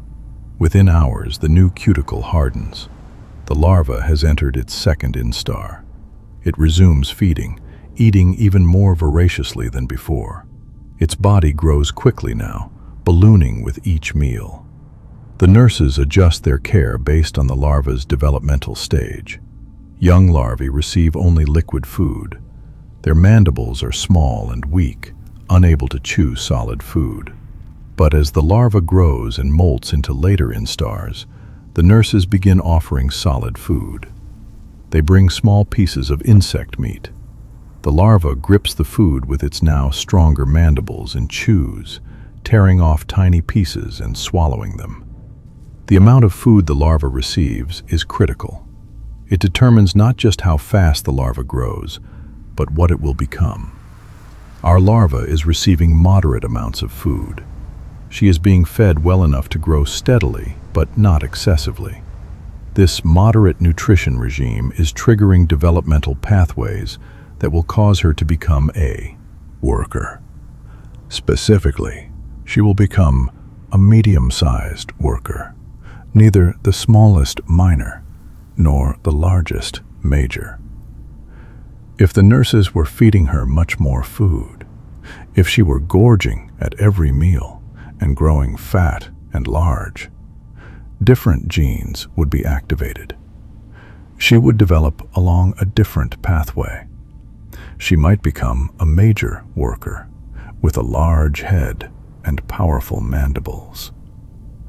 Or, if the feeding were truly exceptional, sustained over many weeks, she might develop into a reproductive female, a potential queen with wings and functional ovaries. But such abundant feeding is rare. The colony produces mostly regular workers. Only once a year, when the colony is mature and conditions are favorable, does it produce reproductives. And even then, only a small fraction of female larvae receive the extraordinary nutrition needed to develop into new queens. Our larva will not be one of them. She is destined to be a worker, and she will fulfill that role faithfully. The larva molts again, third instar. She is noticeably larger now, several times her hatching size. Her body is plump and segmented, off-white in color. She has tiny bristles covering her body, sensory hairs that help her detect vibrations and chemical signals from the nurses. When a nurse approaches, the larva can sense her presence. If the larva is hungry, she produces a pheromone that signals her need. The nurses respond to this chemical call, prioritizing the hungriest larvae. In addition to feeding the larva, the nurses move her regularly. Temperature affects developmental rate. Warmer temperatures speed development. Cooler temperatures slow it. By moving larvae between chambers at different temperatures, the nurses can control how fast they develop. Larvae that need to develop quickly are kept in warm chambers near the surface. Larvae that can develop more slowly are placed in cooler, deeper chambers. This temperature manipulation allows the colony to synchronize development. A batch of eggs laid over several days can be made to hatch at nearly the same time by adjusting the temperature each egg experiences. Similarly, larvae can be made to pupate together, creating cohorts of workers that emerge as adults simultaneously. This synchronization can be advantageous. A sudden influx of new workers can help the colony capitalize on a temporary abundance of food or undertake a major construction project. Our larva molts a third time, entering her fourth instar. She is now in her final larval stage. She feeds heavily, packing away food. Her body stretches, the segments becoming pronounced. She is preparing for the next great transformation. After about 3 weeks as a larva, going through 4 instars and 3 molts, she finally stops feeding. Her body begins to change in subtle ways. She is ready to pupate. The process begins with the larva voiding her digestive system. Throughout her larval life, she has not defecated. Her gut has been a closed system, accumulating waste. This is necessary because the larva lives in close contact with her sisters. If she defecated regularly, the waste would contaminate the nursery chambers. But now, preparing to pupate, she expels all the accumulated waste at once. The nurses immediately clean it away, carrying it out of the nest. In some ant species, the larva spins a cocoon. She produces silk from glands in her mouth. Working methodically, she wraps herself in layer after layer of fine silk thread. The cocoon provides protection during the vulnerable pupal stage. In other species, including ours, the larva does not spin a cocoon. Instead, she simply molts one final time. The larval skin hardens and darkens, forming a protective case. She has become a pupa. The pupal stage is when the most dramatic changes occur. Inside the pupal case, the larval body is being broken down and rebuilt. This process, called metamorphosis, is one of the most remarkable phenomena in biology. Clusters of cells called imaginal discs, which have been dormant throughout the larval stage, suddenly activate. These cells divide rapidly, forming entirely new structures. Legs grow from the thorax segments. At first, they are tiny buds, but they elongate quickly, forming joints. The 6 legs that will allow the adult ant to walk are taking shape. Antennae emerge from the head.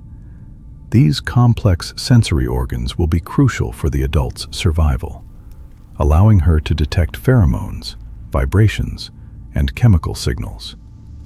Compound eyes form. The larva was blind, but the adult will be able to see. The eyes are made up of many individual lenses, each capturing a small part of the visual field. Together, they create a mosaic image of the world. The ant's vision will not be sharp by human standards, but it will be sufficient to detect movement and navigate using light cues. Wings grow in reproductives, though not in workers. Our pupa is developing as a worker, so no wings form. But internally, there are crucial differences between workers and reproductives. The worker's ovaries remain small and undeveloped. She will be sterile, unable to lay fertilized eggs. In a reproductive female, the ovaries would be large and fully functional. In a male, the entire reproductive system would be different, optimized for the production of sperm rather than eggs. The digestive system is rebuilt. The larval gut, which was optimized for processing large amounts of food for growth, is replaced with an adult gut. The adult ant will eat much less than the larva did. Her metabolism is focused on activity rather than growth. She will have a crop, a storage organ where she can hold liquid food to share with other workers or to sustain herself during long foraging trips. The brain undergoes significant reorganization. The larval brain was simple, capable of little more than basic feeding behaviors. The adult brain is far more complex. It has regions dedicated to processing sensory information from the antennae. It has areas responsible for navigation and memory. It has centers that control complex social behaviors.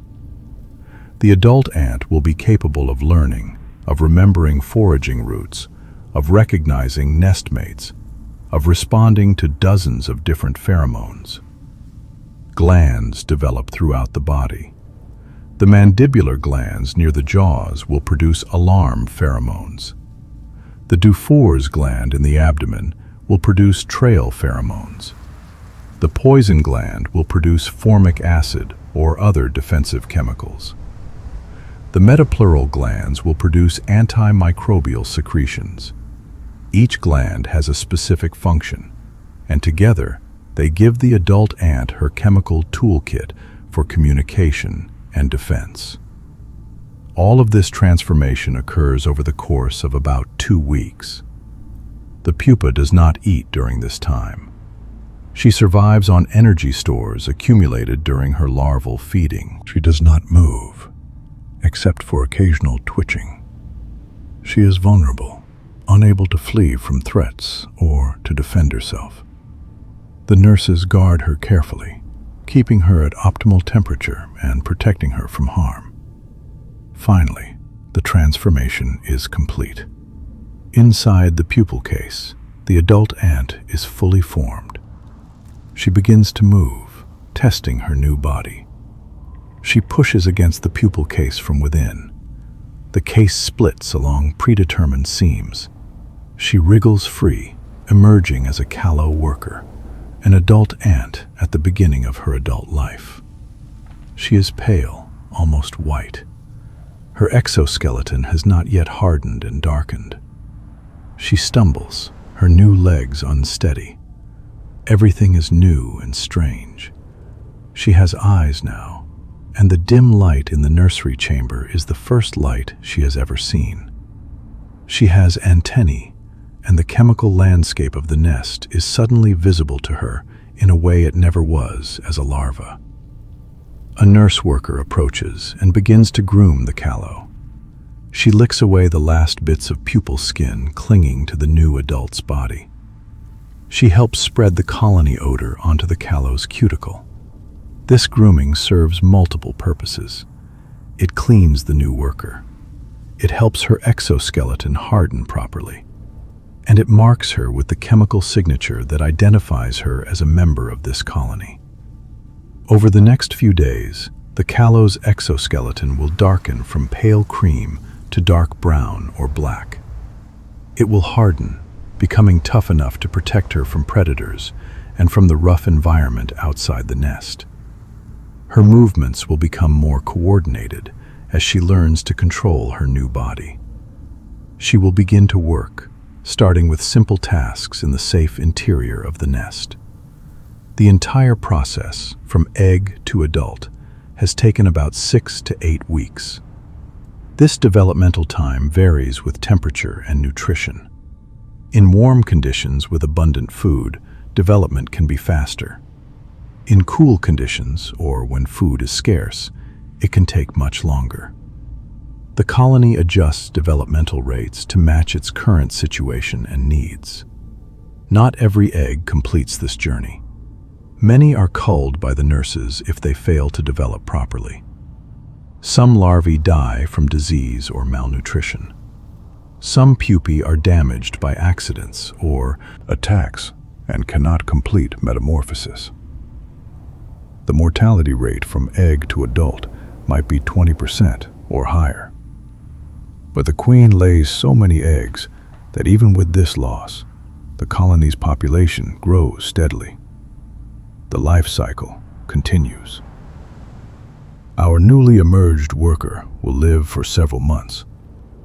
She will progress through the different worker castes, from nurse to nest worker to forager. She will work tirelessly, contributing to the colony's success. And when she dies, whether from old age, predation, or accident, she will be replaced by new workers emerging from the nursery chambers. The colony is immortal, even though its individual members are not. Meanwhile, the queen continues laying eggs. She has laid thousands while our worker was developing. She will lay thousands more. Each egg begins the same journey, from single cell to larva to pupa to adult. The cycle repeats endlessly, day after day, year after year. It is a cycle that has continued, with minor variations, for over 100 million years. It is a cycle that will continue as long as ants exist on Earth. The development of an ant is a journey of transformation, from helpless egg to consuming larva, to metamorphosing pupa to active adult. Each stage is distinct, with its own requirements and vulnerabilities. Yet they are all connected, all part of a single life. The egg contains the potential for all that follows. The larva builds the physical body through relentless feeding. The pupa reorganizes that body into its final form, and the adult expresses the full complexity of ant biology and behavior. It is a process of becoming, of potential realized through growth and transformation. And it is a process that connects the individual ant to the long chain of her ancestors, stretching back through millions of generations to the first ants that walked the earth in the age of dinosaurs. Each new worker carries that ancient legacy forward, adapted to her own time and place, but fundamentally the same. An ant, one small life in a civilization of thousands, one thread in a tapestry woven over eons. 3 feet beneath the surface of a meadow, a network of tunnels and chambers extends in all directions. The nest has been under construction for 5 years. It is a work in progress, constantly being modified and expanded. Yet, despite the continuous construction, there is order to it. The nest is not a random maze. It is an architectural achievement, a structure optimized through millions of years of evolutionary refinement. From above, the nest is marked by a small mound of excavated soil. The mound rises perhaps 2 inches above the surrounding ground. It is made of thousands of tiny grains of soil, each carried to the surface by a worker and added to the pile. The mound serves multiple purposes. It keeps the entrance holes elevated above the ground level, reducing the risk of flooding. It provides thermal mass that captures the sun's heat during the day, and it marks the colony's territory, a visible sign to rivals that this ground is claimed. The entrance holes themselves are carefully maintained. There are 3 of them, spaced around the mound. Each is about the width of a pencil. Workers patrol the entrances constantly, removing debris, adjusting the size of the openings, and guarding against intruders. Multiple entrances provide redundancy. If one entrance is blocked or becomes dangerous, workers can use the others. The entrances are not permanent features. They can be sealed and new ones opened as the colony's needs change. Below the entrance, a vertical shaft descends straight down into the earth. This main shaft is the colony's highway, the primary route for traffic moving between the surface and the deeper chambers. It is wider than most tunnels, allowing workers to pass each other without bottlenecks. The walls are smooth and hard-packed, reinforced by countless feet and bodies passing over them. The shaft extends down about 12 inches before opening into a network of horizontal tunnels.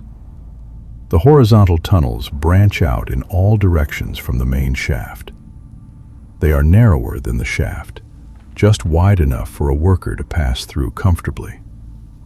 The tunnels connect the various chambers of the nest. Some tunnels are major thoroughfares, seeing constant traffic. Others are minor passages, used only occasionally. The pattern is complex, but not random. The tunnels follow the most efficient routes between important chambers, minimizing the distance workers must travel. The chambers themselves are the heart of the nest. There are dozens of them, each roughly spherical or oval in shape. They vary in size from small spaces barely larger than a few workers to large rooms that could hold hundreds. Each chamber has a specific function. Some are nurseries for the young. Some are food storage rooms. Some are resting areas where off-duty workers gather. And at the deepest level, The queen's chamber sits in solitary importance. The nursery chambers are located in a specific zone of the nest. They are positioned at intermediate depth, not too close to the surface where temperature fluctuates wildly, but not so deep that they are always cool. The nurses need to be able to move larvae between warmer and cooler chambers to regulate their development. The nursery zone provides this thermal gradient. Chambers near the top of the zone warm quickly in the morning sun. Chambers at the bottom remain cooler even at midday. Inside a nursery chamber, the scene is one of quiet activity. The floor is covered with larvae of various sizes. The smallest are recently hatched, barely visible specks. The largest are nearly ready to pupate, plump grubs several millimeters long. Nurse workers move among them, touching each larva with their antennae, checking its condition. In one corner, a cluster of pupae rests. They are perfectly still, undergoing their transformation in silence. The walls of the chamber are smooth, but not perfectly so. Close inspection reveals tiny scratches and grooves, the marks left by countless mandibles during the chamber's excavation. The ceiling is slightly domed, an arch that helps it support the weight of the soil above. The shape is not consciously designed by any individual ant. It emerges naturally from the excavation process. Workers remove soil from the center first, creating a roughly circular floor plan. As they dig upward, they create a domed ceiling that is structurally stable. The engineering principles at work here are sophisticated. A flat ceiling would be prone to collapse under the weight of the earth above, but a dome distributes the load more evenly. The curved surface channels forces around the chamber, rather than concentrating them at a single point. This same principle is used in human architecture, from ancient Roman aqueducts, modern concrete shells. The ants discovered it through evolution, not through conscious design.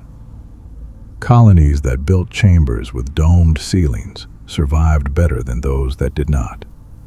Over millions of generations, the behavior was refined and perfected. The size of each chamber is also optimized. Too small, and it cannot hold enough larvae or stored food.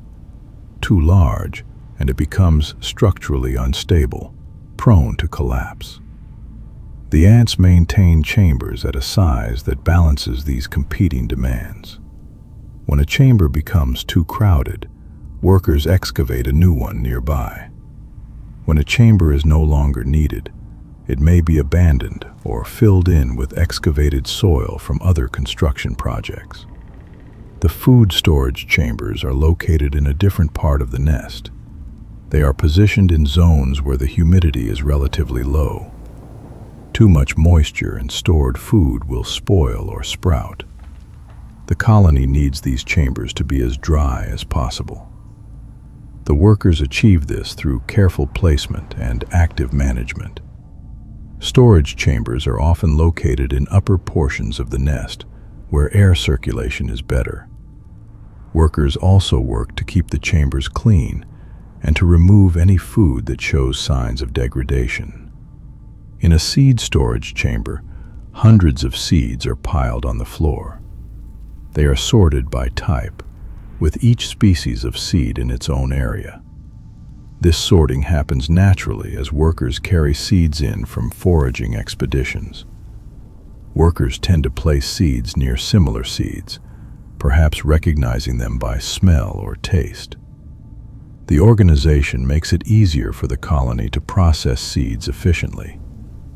Workers who specialize in cracking a particular type of seed can go directly to where that seed is stored.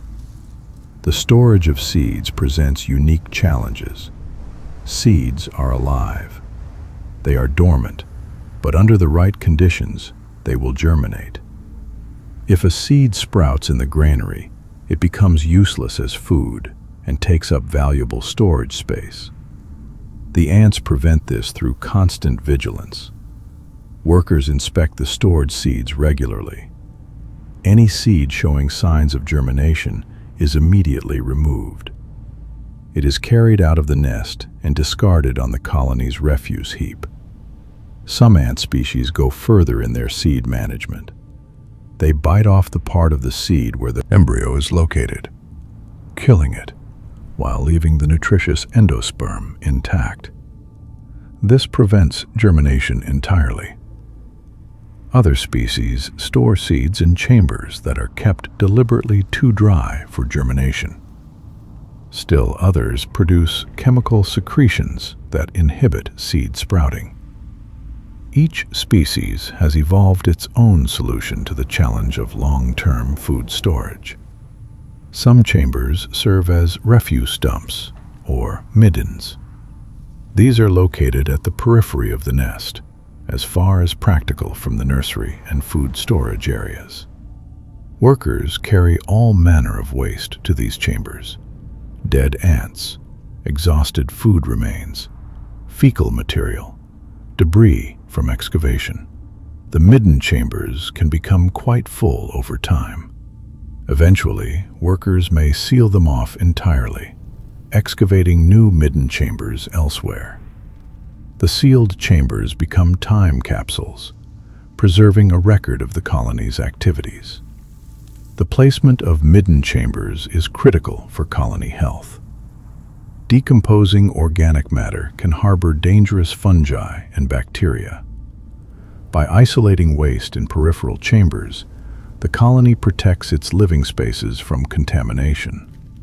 Workers who handle refuse are often older individuals near the end of their lives. If they become infected with pathogens from the waste, the loss to the colony is minimal. This is another example of how the colony's social organization enhances survival through division of labor based on age and expendability. The queen's chamber is the most protected space in the nest. It is located deep underground, typically at the lowest level of the active nest. This placement insulates it from temperature extremes and makes it difficult for predators to reach. The chamber is larger than most others, providing space for the queen and her attendants. Multiple tunnels connect it to other parts of the nest, providing escape routes if the chamber is breached. But normally, the queen never uses these routes. She stays in her chamber year after year, a prisoner of her own importance. The queen's chamber is kept at precise environmental conditions. Temperature must be stable, as fluctuations could affect the queen's egg production. Humidity must be moderate, not so high that mold grows, but not so low that the queen becomes desiccated. The attendant workers regulate these conditions constantly. If the chamber becomes too warm, they may move the queen temporarily to a cooler location. If it becomes too dry, they may bring in water droplets to raise humidity. The nest also has infrastructure that is less obvious, but equally important. Ventilation is critical in an underground colony. Thousands of ants breathing in a confined space consume oxygen and produce carbon dioxide. Without air circulation, the deeper chambers would become suffocating. The ants solve this problem through a combination of nest architecture and active air management. The multiple entrance holes create potential for airflow. As the sun heats the mound, air in the upper chambers warms and rises. It exits through entrance holes on the sun-facing side of the mound. Cooler air is drawn in through entrance holes on the shaded side. This creates a circulation pattern, a gentle breeze flowing through the nest. The effect is subtle but significant. It keeps oxygen levels adequate, even in the deepest chambers. The efficiency of this ventilation system depends on the nest's three-dimensional structure. The vertical shafts act as chimneys, enhancing the flow of warm air upward. The horizontal tunnels distribute air to different parts of the nest. The chambers themselves serve as reservoirs, storing air and buffering changes in gas composition. The entire system works together, a passive ventilation mechanism driven by solar heating. Workers also actively manage air quality. In some species, workers fan their wings at entrance holes to push air into or pull air out of the nest. In species without wings on workers, other methods are used. Workers may collectively move in patterns that generate air currents. They may adjust the size and number of entrance holes to control airflow. The colony responds to carbon dioxide levels, opening more entrances when levels rise. Recent research has revealed just how sophisticated ant nest ventilation can be. In some species, the nest contains specialized chimney shafts that never see ant traffic. These shafts exist solely for ventilation. They are positioned to maximize airflow based on prevailing wind patterns.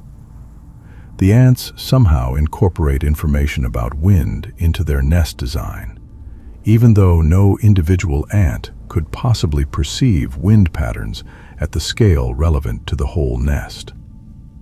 Humidity control is another engineering challenge. Different chambers need different humidity levels. Nurseries need to be relatively humid to prevent eggs and larvae from desiccating. Food storage chambers need to be dry. The queen's chamber needs moderate humidity. The colony achieves this variation through careful placement of chambers at different depths and distances from entrance holes. Chambers close to the surface and near entrances tend to be drier.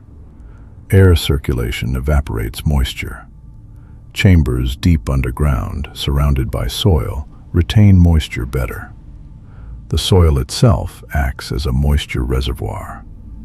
Water seeps in from surrounding soil, maintaining humidity. Workers can adjust humidity levels by moving larvae between chambers or by carrying water droplets into chambers that are too dry. The transport of water is itself a remarkable behavior. A forager who finds water fills her crop with it.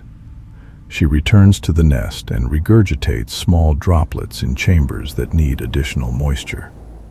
The droplets evaporate slowly, raising the local humidity. Other workers may drink from these droplets, distributing the water throughout the colony through the network of food sharing. In this way, the colony functions as a distributed water management system. The nest's architecture is not static. It changes constantly as the colony grows and adapts to new conditions. New chambers are excavated. Old chambers are abandoned or repurposed. Tunnels are extended or sealed. The nest is a living structure, responding to the colony's needs. Excavation is continuous work. A team of workers gathers at the site where a new chamber is needed. They begin by loosening soil with their mandibles. Each worker scrapes and bites at the packed earth, breaking off tiny grains. She picks up a grain in her mandibles and carries it away, passing through the tunnel network to the nearest entrance. She emerges onto the surface and adds the grain to the mound. Then she returns underground for another load. The excavation process is methodical. Workers concentrate their efforts in the center of what will become the new chamber. As the cavity deepens and widens, the emerging chamber takes shape. The workers do not follow a blueprint. They follow simple rules. Excavate where soil is loose. Reinforce walls that are unstable. Stop when the chamber reaches adequate size.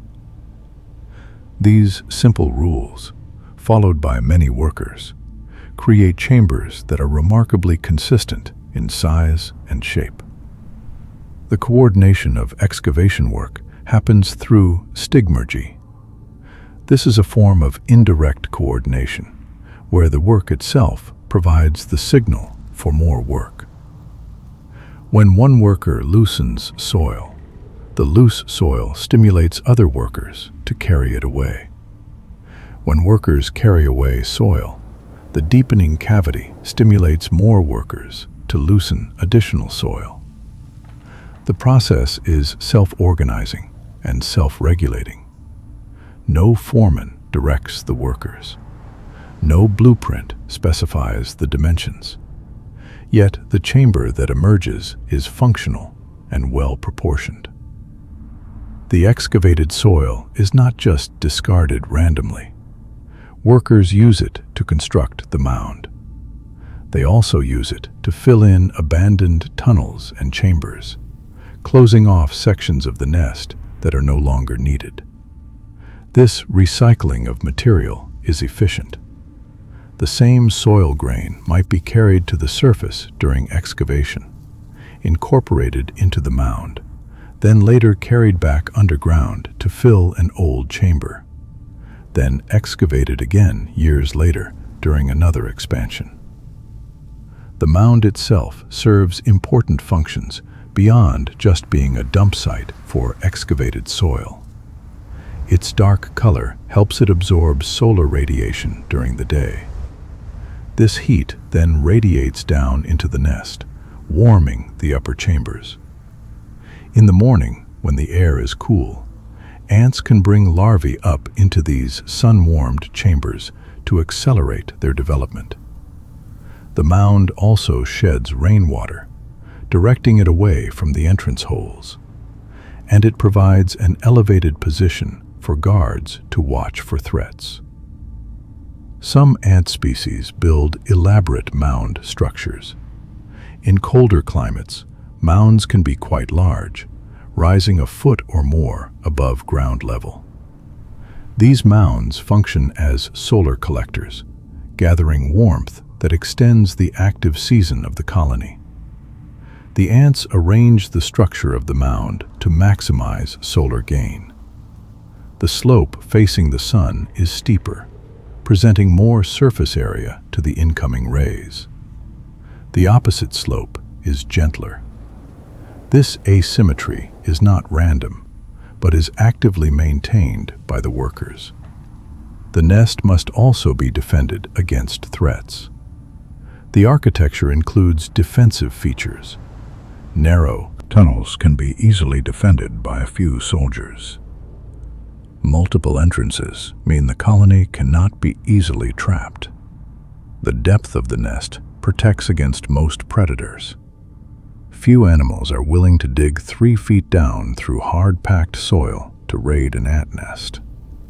But some predators specialize in this niche. Anteaters, armadillos, and certain birds are capable of breaking into even well-protected nests. When this happens, the workers respond with emergency protocols. Soldiers swarm toward the breach, attempting to drive off the intruder. Nurses grab larvae and pupae, carrying them to deeper, safer chambers. The queen is surrounded by a protective detail of workers who will defend her with their lives if necessary. If the breach is catastrophic and the nest is being destroyed, the colony may evacuate entirely. Workers carry the brood and even the queen out through escape tunnels. They establish a temporary bivouac above ground while a new nest site is located. Once a suitable location is found, excavation begins immediately. Within days, the colony can establish a new functional nest. This resilience is crucial for survival in a world full of threats. The nest must also withstand environmental stresses. Rain can flood chambers. The colony deals with this by constructing drainage systems. Some tunnels are designed to channel water away from critical chambers. These drainage tunnels slope downward and away from the main nest complex. They lead to sumps, dead-end chambers at the lowest level, where water can collect without threatening the colony's living spaces. Workers may dig emergency drainage tunnels during floods, creating outlets for water to escape. Chambers at the lowest levels may be sacrificed, allowed to flood while upper levels remain dry. The workers monitor water levels constantly during rain events. If water begins entering critical chambers like nurseries or food storage, emergency evacuation procedures begin. The brood is moved to higher, drier chambers. Food stores are relocated. The queen is moved if necessary. After the flood subsides, cleanup operations begin. Workers remove mud and debris from flooded chambers. They repair damaged tunnel walls. They excavate new drainage systems to prevent future flooding. The nest's architecture evolves through these cycles of damage and repair. Each flood teaches the colony, in a sense, where weaknesses exist. The repairs address those weaknesses. Over time, the nest becomes more flood-resistant. Extreme heat or cold challenges the nest's thermal regulation. In summer, the surface chambers can become dangerously hot. Workers respond by moving all larvae and the queen to the coolest depths. They may seal surface entrances during the hottest part of the day, reducing heat influx. Some species also evaporatively cool their nests by bringing in water droplets that evaporate and absorb heat. In winter, the opposite problem occurs. The entire nest may cool below the temperature needed for development. The colony responds by clustering together, using their collective body heat to keep the queen and any remaining brood warm. They seal most entrance holes, reducing heat loss. Activity levels drop dramatically. The colony enters a state of torpor, conserving energy until spring arrives. The architecture varies between species and environments. Ants that live in forests build different nests than ants in grasslands. Tropical species face different challenges than temperate species. Desert ants must dig deep to reach cooler, moister soil. Arctic ants must build nests that can withstand months of freezing. Yet all ant nests share fundamental features: multiple chambers with specific functions, tunnel networks connecting them, entrance and exit points, and systems for regulating temperature, humidity, and air quality. Some species build above-ground nests. These are constructed from materials like leaves, twigs, and silk. Workers weave the materials together, creating a structure that hangs from tree branches or sits on the ground. These nests can be massive, housing millions of ants. They provide protection from flooding and access to arboreal food sources. But they require different engineering solutions than underground nests. An above-ground nest must be weatherproof. Rain cannot be allowed to penetrate and flood the chambers. Workers create a thatched outer layer that sheds water. They orient the nest so that prevailing winds do not blow rain into entrance holes. They construct drainage channels that guide water around and away from the nest. The interior is organized into multiple layers, with living chambers protected by outer chambers that can tolerate occasional wetting. The nest must also be strong enough to support its own weight. Workers create an internal framework of sticks and plant stems. This framework acts like the steel skeleton of a building, providing structural support. The outer walls are woven around this framework. The result is a structure that is light yet strong, flexible yet stable. It can sway in the wind without breaking. It can support the weight of thousands of ants and their food stores.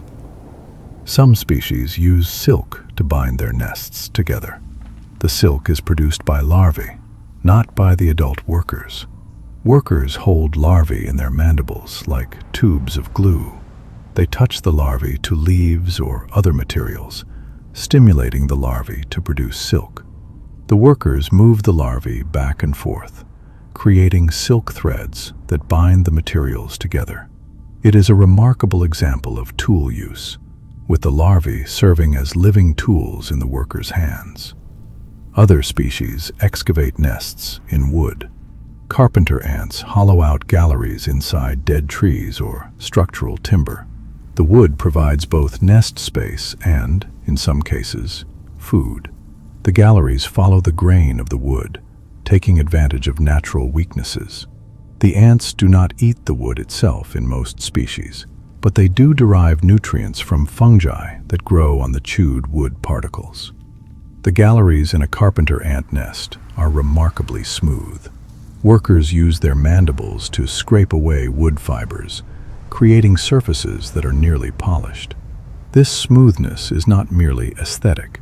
Smooth surfaces reduce friction, allowing ants to move through the galleries quickly.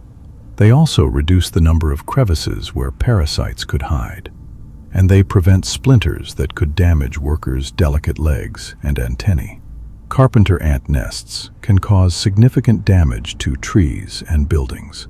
A mature colony may excavate hundreds of galleries, weakening the structural integrity of the wood.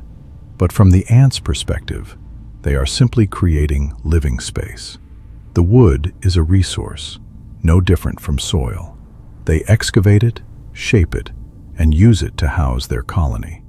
The fact that humans value the same wood for their own structures irrelevant to the ants. Still, other species create nests in unusual locations. Some live inside hollow thorns on acacia trees, in a mutualistic relationship where the tree provides shelter and food, and the ants provide defense against herbivores. The thorns are modified by the tree specifically to house ants. They have large, hollow interiors and thin walls that the ants can easily penetrate. The ants excavate the interior, creating chambers and tunnels within the thorn. Some species nest in rotting logs or under stones. These opportunistic nesters take advantage of pre-existing cavities rather than excavating their own. They may modify the space, cleaning it and creating partitions between different functional areas. But the basic structure is provided by nature. This strategy works well in environments where suitable cavities are common, but soil is too hard to excavate or too prone to flooding. A few species build floating nests that rise and fall with floodwaters. These remarkable structures are made from soil and plant matter, bound together with silk and ant bodies. During floods, the entire colony retreats into the floating nest. The nest drifts on the water's surface, keeping the ants safe until the flood recedes. Workers cling to the outside of the nest, forming a living raft. Inside, the queen and brood are kept dry and safe.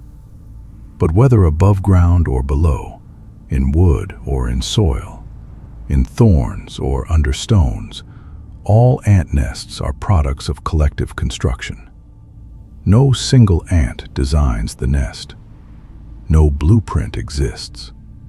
The nest emerges from the combined actions of thousands of workers, each following simple rules, each responding to local conditions.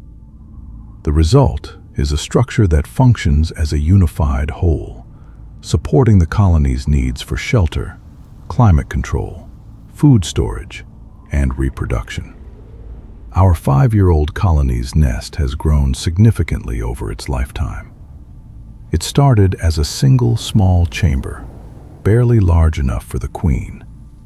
Now it extends across several cubic feet of soil. It contains dozens of chambers and hundreds of feet of tunnels. It houses 50,000 ants, but it is not yet complete. It will continue to grow for as long as the colony thrives. New chambers will be added.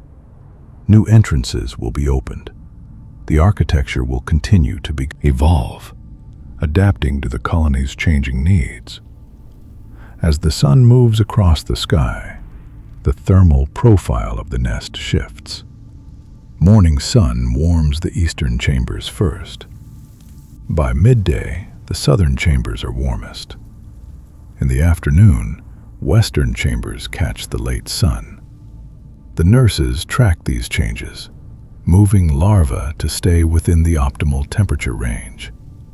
It is a dance performed every day, a choreography written by evolution and performed by workers who understand their roles without understanding the larger pattern.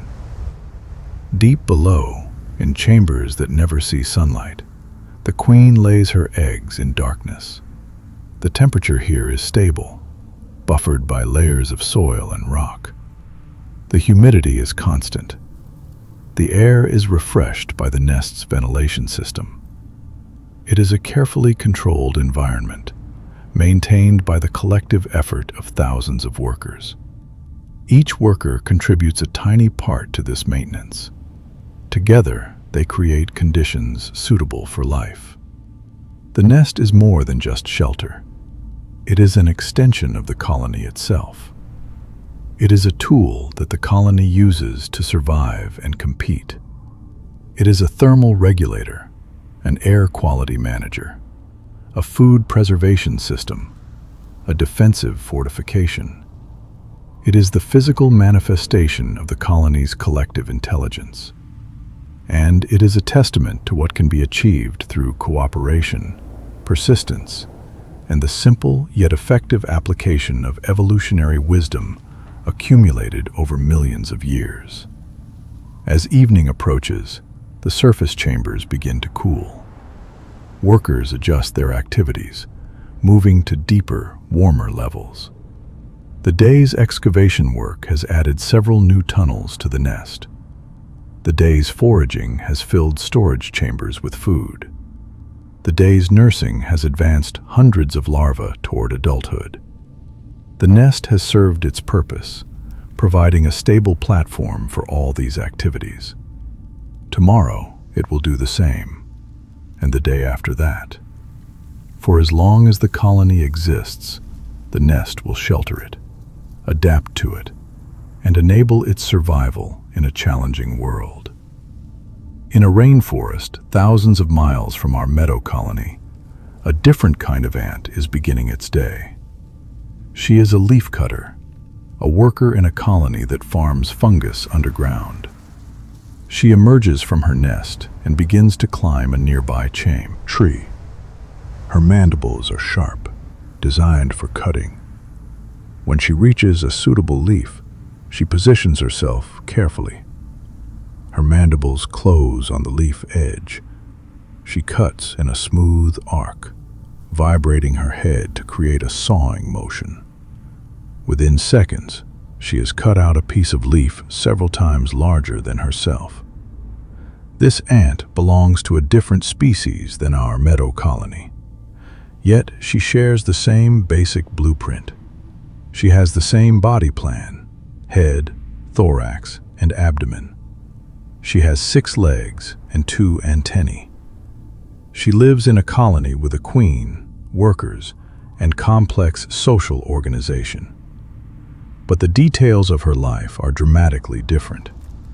She is a farmer, not a hunter. She cultivates fungus rather than gathering seeds or hunting insects. Her entire colony is built around this agricultural lifestyle. There are more than 12,000 known species of ants. They are found on every continent except Antarctica. They occupy nearly every terrestrial habitat: forests, grasslands, deserts, tundra, mountains, and cities.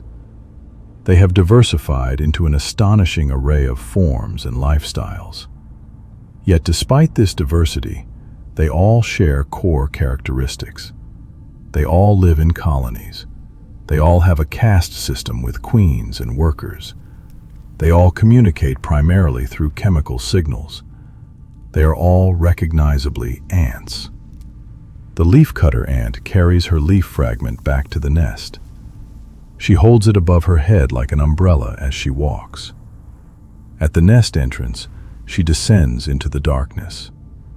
Deep underground, she delivers the leaf to a chamber filled with fungus gardens. Other workers take the leaf and begin processing it. They chew it into a pulp, mixing it with fecal enzymes. They place the pulp on the fungus garden, adding it to the growing mass. The fungus grows on this substrate, and the ants harvest it to feed their larvae. This agricultural lifestyle has profound effects on the colony's structure and behavior. Leafcutter colonies are enormous, often housing several million workers. They need to be large because farming fungus requires substantial labor. Workers must continuously collect fresh leaf material. They must tend the fungus gardens, pruning them and removing contaminants. They must defend the gardens against parasitic fungi that try to invade. The colony has multiple worker castes, each specialized for different tasks in the agricultural process. The smallest workers tend the fungus gardens, carefully maintaining optimal conditions. Medium workers cut and carry leaves. The largest workers, soldiers with massive heads, defend the foraging trails against raiders.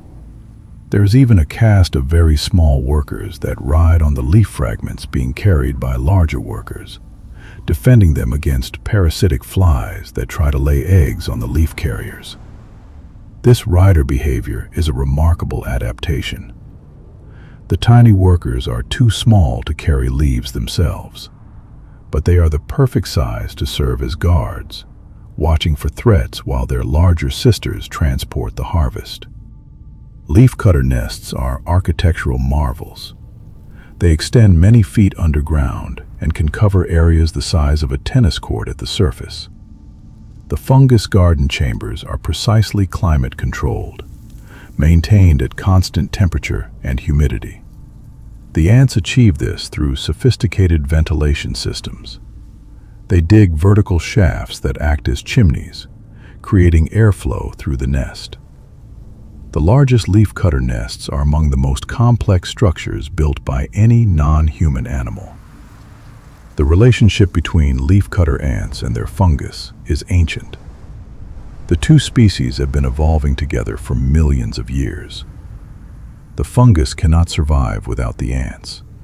It has become domesticated, dependent on ant cultivation.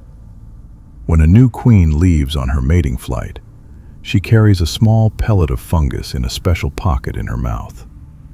This fungal culture is her inheritance, passed down from her mother colony.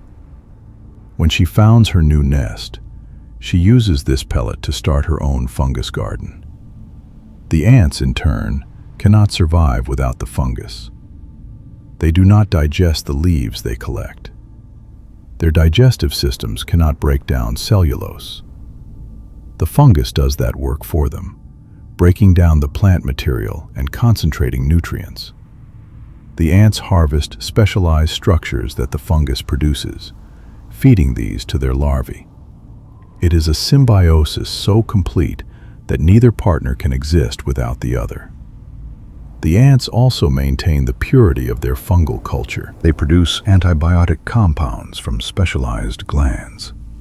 These antibiotics suppress other fungi and bacteria that might compete with their cultivar. The ants effectively keep their gardens in monoculture, free from contamination. This intensive management has been going on for so long that the ants and their fungus have become locked together in evolutionary dependence. Contrast this with army ants, another highly specialized group. Army ants do not build permanent nests at all. Instead, they form temporary bivouacs, living structures made from the ants' own bodies. Hundreds of thousands of workers link their legs together, creating a living nest that hangs from a tree branch or fills a hollow log. The queen and the brood shelter inside this structure, protected by layers of worker bodies. The bivouac is a marvel of self-organization. No ant directs the construction. Instead, Workers follow simple rules. Grip onto other workers. Position yourself to fill gaps. Adjust your position to accommodate the queen and brood. From these simple behaviors emerges a complex structure. The bivouac has chambers inside where the queen can move and lay eggs. It has passages through which workers can enter and exit. It has an outer shell that provides insulation and protection. Army ant colonies are nomadic. They alternate between stationary phases and mobile phases. During the stationary phase, which lasts about 3 weeks, the queen lays eggs and the previous batch of eggs develops. The colony stays in one location, forming a bivouac. Workers forage from this base, but they do not move the colony itself. The queen's abdomen swells enormously during this phase. She can lay up to 300,000 eggs in a single batch. During the mobile phase, the larvae have matured and need large amounts of food. The colony moves every day, searching for prey. Workers disassemble the bivouac each morning. They swarm across the forest floor in massive raiding parties, killing and collecting any insects or small animals they encounter. At dusk, they form a new bivouac at a new location, sometimes a quarter-mile from where they started the day. The queen marches with them, surrounded by a protective detail of workers. Army ant raids are fearsome. A column of army ants can contain hundreds of thousands of individuals. They flow across the ground like a living river, dozens of ants wide and stretching for dozens of yards. Any insect or small animal in their path is overwhelmed by sheer numbers. Even larger animals flee. The army ants kill with their mandibles and stingers, then cut their prey into pieces small enough to carry. The raiding column returns to the bivouac, bringing food for the queen and larvae. The coordination of an army ant raid is remarkable. The column advances on a broad front. Workers at the leading edge fan out, searching for prey. When prey is found, they attack and call for reinforcements using pheromones. More workers rush forward. The column flows like water, concentrating where prey is abundant and thinning where prey is scarce. The entire system is self-organizing. No leader directs the raid, yet the colony hunts with terrifying efficiency. Army ant workers are nearly blind. They navigate entirely by following pheromone trails. The trails are constantly reinforced by thousands of ants, creating chemical highways through the forest. Workers at the front of the raid lay down new trails as they advance. Workers in the rear follow these trails back to the bivouac. The result is a self-organizing system that can coordinate the movements of millions of individuals without any central control. Other creatures have learned to exploit army ant raids. Certain birds follow the raids, catching insects that flee from the advancing ants. These antbirds have evolved to depend on army ants. They follow specific colonies, learning their raiding schedules. The birds provide no benefit to the ants. They simply take advantage of the chaos the ants create. It is commensalism, one species benefiting while the other is neither helped nor harmed. In deserts, another group of ants faces entirely different challenges. Desert ants must deal with extreme heat and scarcity of water. They have evolved remarkable adaptations. Some species are silver in color, their bodies covered with tiny hairs that reflect sunlight and reduce heat absorption. These ants have also evolved extremely long legs. The long legs lift their bodies higher off the scorching ground surface. Just a few millimeters of elevation can mean a difference of several degrees in temperature. Desert ants forage during the hottest part of the day, when most other animals seek shelter. This seems counterintuitive. Why venture out when conditions are most extreme? The answer is competition. by foraging when others cannot. Desert ants reduce encounters with competitors and predators. They have adapted their physiology to tolerate temperatures that would kill most insects. They can survive body temperatures up to 53 degrees Celsius, close to the lethal limit for proteins. But even desert ants have limits. A foraging worker must find food and return home quickly. If she spends too long on the scorching surface, she will die. Time is measured in minutes. The ant races across the desert surface, searching frantically for food. When she finds something, she must navigate back home by the shortest possible route. Any delay or detour could be fatal. Desert ants are impressive navigators. They forage alone rather than in groups. A forager leaves the nest and searches for food, often traveling dozens of yards from home. The desert surface is featureless, with few landmarks. Yet the ant can return directly home after a meandering foraging trip. She does this through a combination of sun compass navigation and step counting. She keeps track of every turn she makes and every step she takes. She integrates this information to continuously update her mental map of where home is relative to her current position. This process is called path integration, or dead reckoning. The ant maintains a running calculation of her position. Each step forward updates the calculation. Each turn adjusts the direction. The ant's brain, smaller than a grain of salt, performs trigonometry. It computes vectors and calculates angles. The accuracy is remarkable. An ant can travel 100 yards on a winding path and then return home in a nearly straight line. Scientists have tested this navigation system by manipulating the ant's step counts. In one experiment, researchers glued tiny stilts to ants' legs, making their steps longer. These ants overshot their nest entrance on the return journey. They had counted the correct number of steps, but each step was longer than expected. In another experiment, researchers shortened ants' legs. These ants stopped short of the nest entrance. The experiments confirmed that ants count steps and use this count to calculate distance traveled. When a desert ant finds food, she picks it up and heads directly home in a straight line. This straight line return is faster and safer than retracing her meandering outbound path. If she were to retrace her original route, she might overheat and die before reaching home. The straight line return minimizes time in the lethal heat. It is a sophisticated navigation system that has evolved in response to the extreme demands of the desert environment. Desert ants also face the problem of water scarcity. All organisms need water, but water is rare in deserts.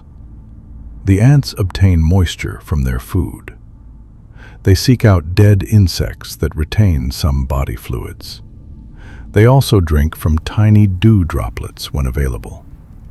Their nests are dug deep, reaching down to soil layers that retain some moisture. The ants have extremely efficient water conservation mechanisms. They produce very dry fecal pellets, losing minimal water to waste. In cold climates, ants face the opposite challenge. Winter brings freezing temperatures that would kill most insects. Many ant species deal with this by entering diapause, a form of hibernation. As autumn approaches, the colony prepares. Workers forage intensively, building up food stores. The queen stops laying eggs. Any remaining larvae are either rushed through development or consumed as emergency food. As temperatures drop, the ants retreat to the deepest parts of the nest, below the frost line. They cluster together in large masses. Their metabolism slows dramatically. They enter a state of torpor, barely alive but not dead. They can survive for months in this state. Their bodies produce antifreeze compounds, proteins, and sugars that prevent ice crystals from forming in their cells. Ice formation would rupture cell membranes and kill them. The antifreeze compounds keep their body fluids liquid even at temperatures below freezing. Some species can tolerate being frozen solid. Their body fluids freeze, but the ice forms between cells rather than inside them. The cells themselves remain unfrozen, protected by high concentrations of antifreeze compounds. When spring arrives and temperatures rise, the ants gradually thaw and revive. They resume normal activity, as if waking from sleep. The ability to survive freezing is rare in insects. It requires special adaptations that took millions of years to evolve. When spring arrives, the colony slowly revives. Workers begin to move, their metabolism gradually increasing as their bodies warm.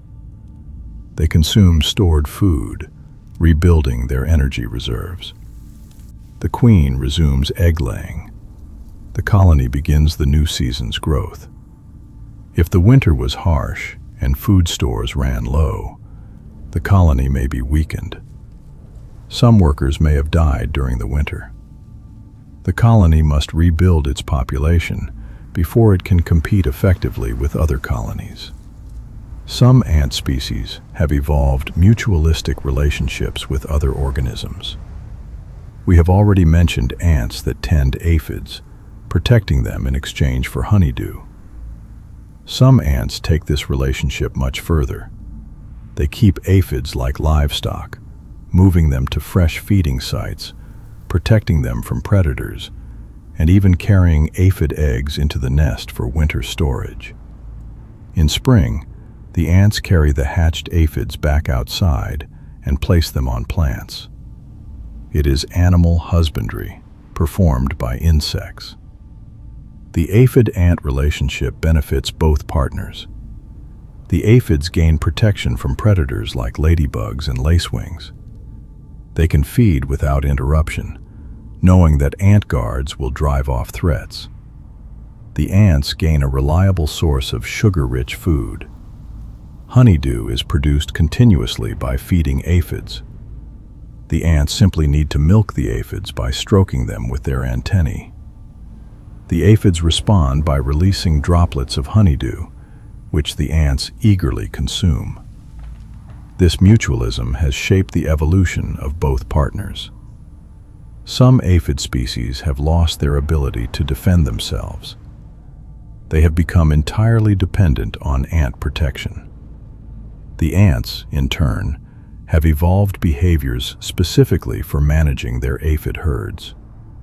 They build shelters for the aphids, constructing small sheds from plant materials. They move aphids to prime feeding locations on plants. They even selectively remove aphid predators while leaving the aphids unharmed. Other ants have evolved relationships with plants. Acacia trees produce hollow thorns that serve as nest sites for certain ant species. The trees also produce special food bodies, rich in proteins and lipids. These food bodies grow at the tips of leaflets. They have no function for the tree except to feed ants. The trees also produce nectar from special glands on the leaf stalks. This nectar is separate from the nectar in flowers. It exists solely to attract and feed ants. In return, the ants attack any herbivores that try to eat the tree's leaves. They swarm out of their thorn nests at the first sign of disturbance. They bite and sting any creature that touches the tree. Caterpillars, beetles, and even large mammals quickly learn to avoid ant acacias. The ants also clear vegetation from around the tree's base. They cut down seedlings and vines that might compete with their host tree. They effectively weed the area, ensuring their tree has access to resources. This relationship, like the aphid-ant mutualism, benefits both partners. Trees with ants grow faster and survive better than trees without them. Studies have shown that ant-defended trees produce more leaves and grow taller.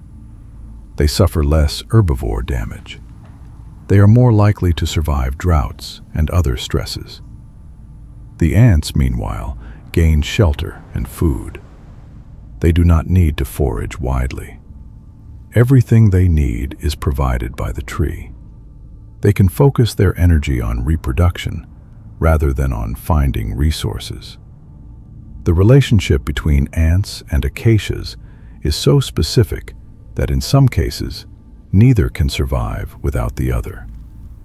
The trees have evolved to produce thorns that are easy for ants to excavate. The thorns have thin walls and large, hollow interiors. The ants have evolved to depend entirely on the tree's food bodies and nectar. If the tree dies, the ant colony dies. If the ants are removed, the tree is quickly destroyed by herbivores. The two species are locked together in obligate mutualism. Some ants are parasites of other ants. Slave-maker ants raid the nests of other species, stealing pupae. They carry the stolen pupae back to their own nest. When these pupae emerge as adults, they work for their captors. The newly emerged workers cannot distinguish between their captors and their own species. They have been imprinted on the colony odor of the slave-maker nest. They accept the slave-maker queen as their own. They work diligently, foraging, nursing, and excavating, just as they would in their own colony. Slave-maker workers do little work themselves. They specialize in raiding. Their mandibles are shaped like curved blades, perfect for combat, but poorly suited for most work tasks. They rely on their slaves for food gathering and nest maintenance. Some slave-maker species have lost the ability to feed themselves. Their mandibles are so specialized for fighting that they cannot manipulate food. If separated from their slaves, they would starve, even if surrounded by food. They would die of hunger with full stomachs, because they cannot bring food to their own mouths. Slave-maker raids are carefully orchestrated. Scout workers search for target colonies. They identify colonies that are the right size and species. Too large, and the target colony would successfully defend itself. Too small, and the raid would not capture enough slaves to be worthwhile. The scouts return home and recruit a raiding party. The raiders follow the scout back to the target colony. They attack suddenly and with overwhelming force. The target colony's defenders try to resist, but they are usually overwhelmed. The slave-makers' fighting prowess is superior. Their specialized mandibles make them formidable warriors. They also produce chemical weapons. Some species spray formic acid that repels defenders. Others produce propaganda pheromones that create confusion in the target colony. The defenders become disoriented, unable to coordinate their defense. The slave-makers penetrate deep into the nest, seizing pupa and carrying them home. The slave-maker colony gradually accumulates a workforce of slaves. These slaves perform all the necessary labor. They feed the slave-maker queen and larvae. They excavate and maintain the nest. They care for the brood, including the brood of their captors. Meanwhile, the slave-maker workers focus on what they do best: raiding. They conduct regular raids throughout the summer, constantly replenishing their slave workforce. Without these raids, the colony would fail. Slaves have natural lifespans measured in months. Without replacement, the workforce would dwindle, and the colony would collapse.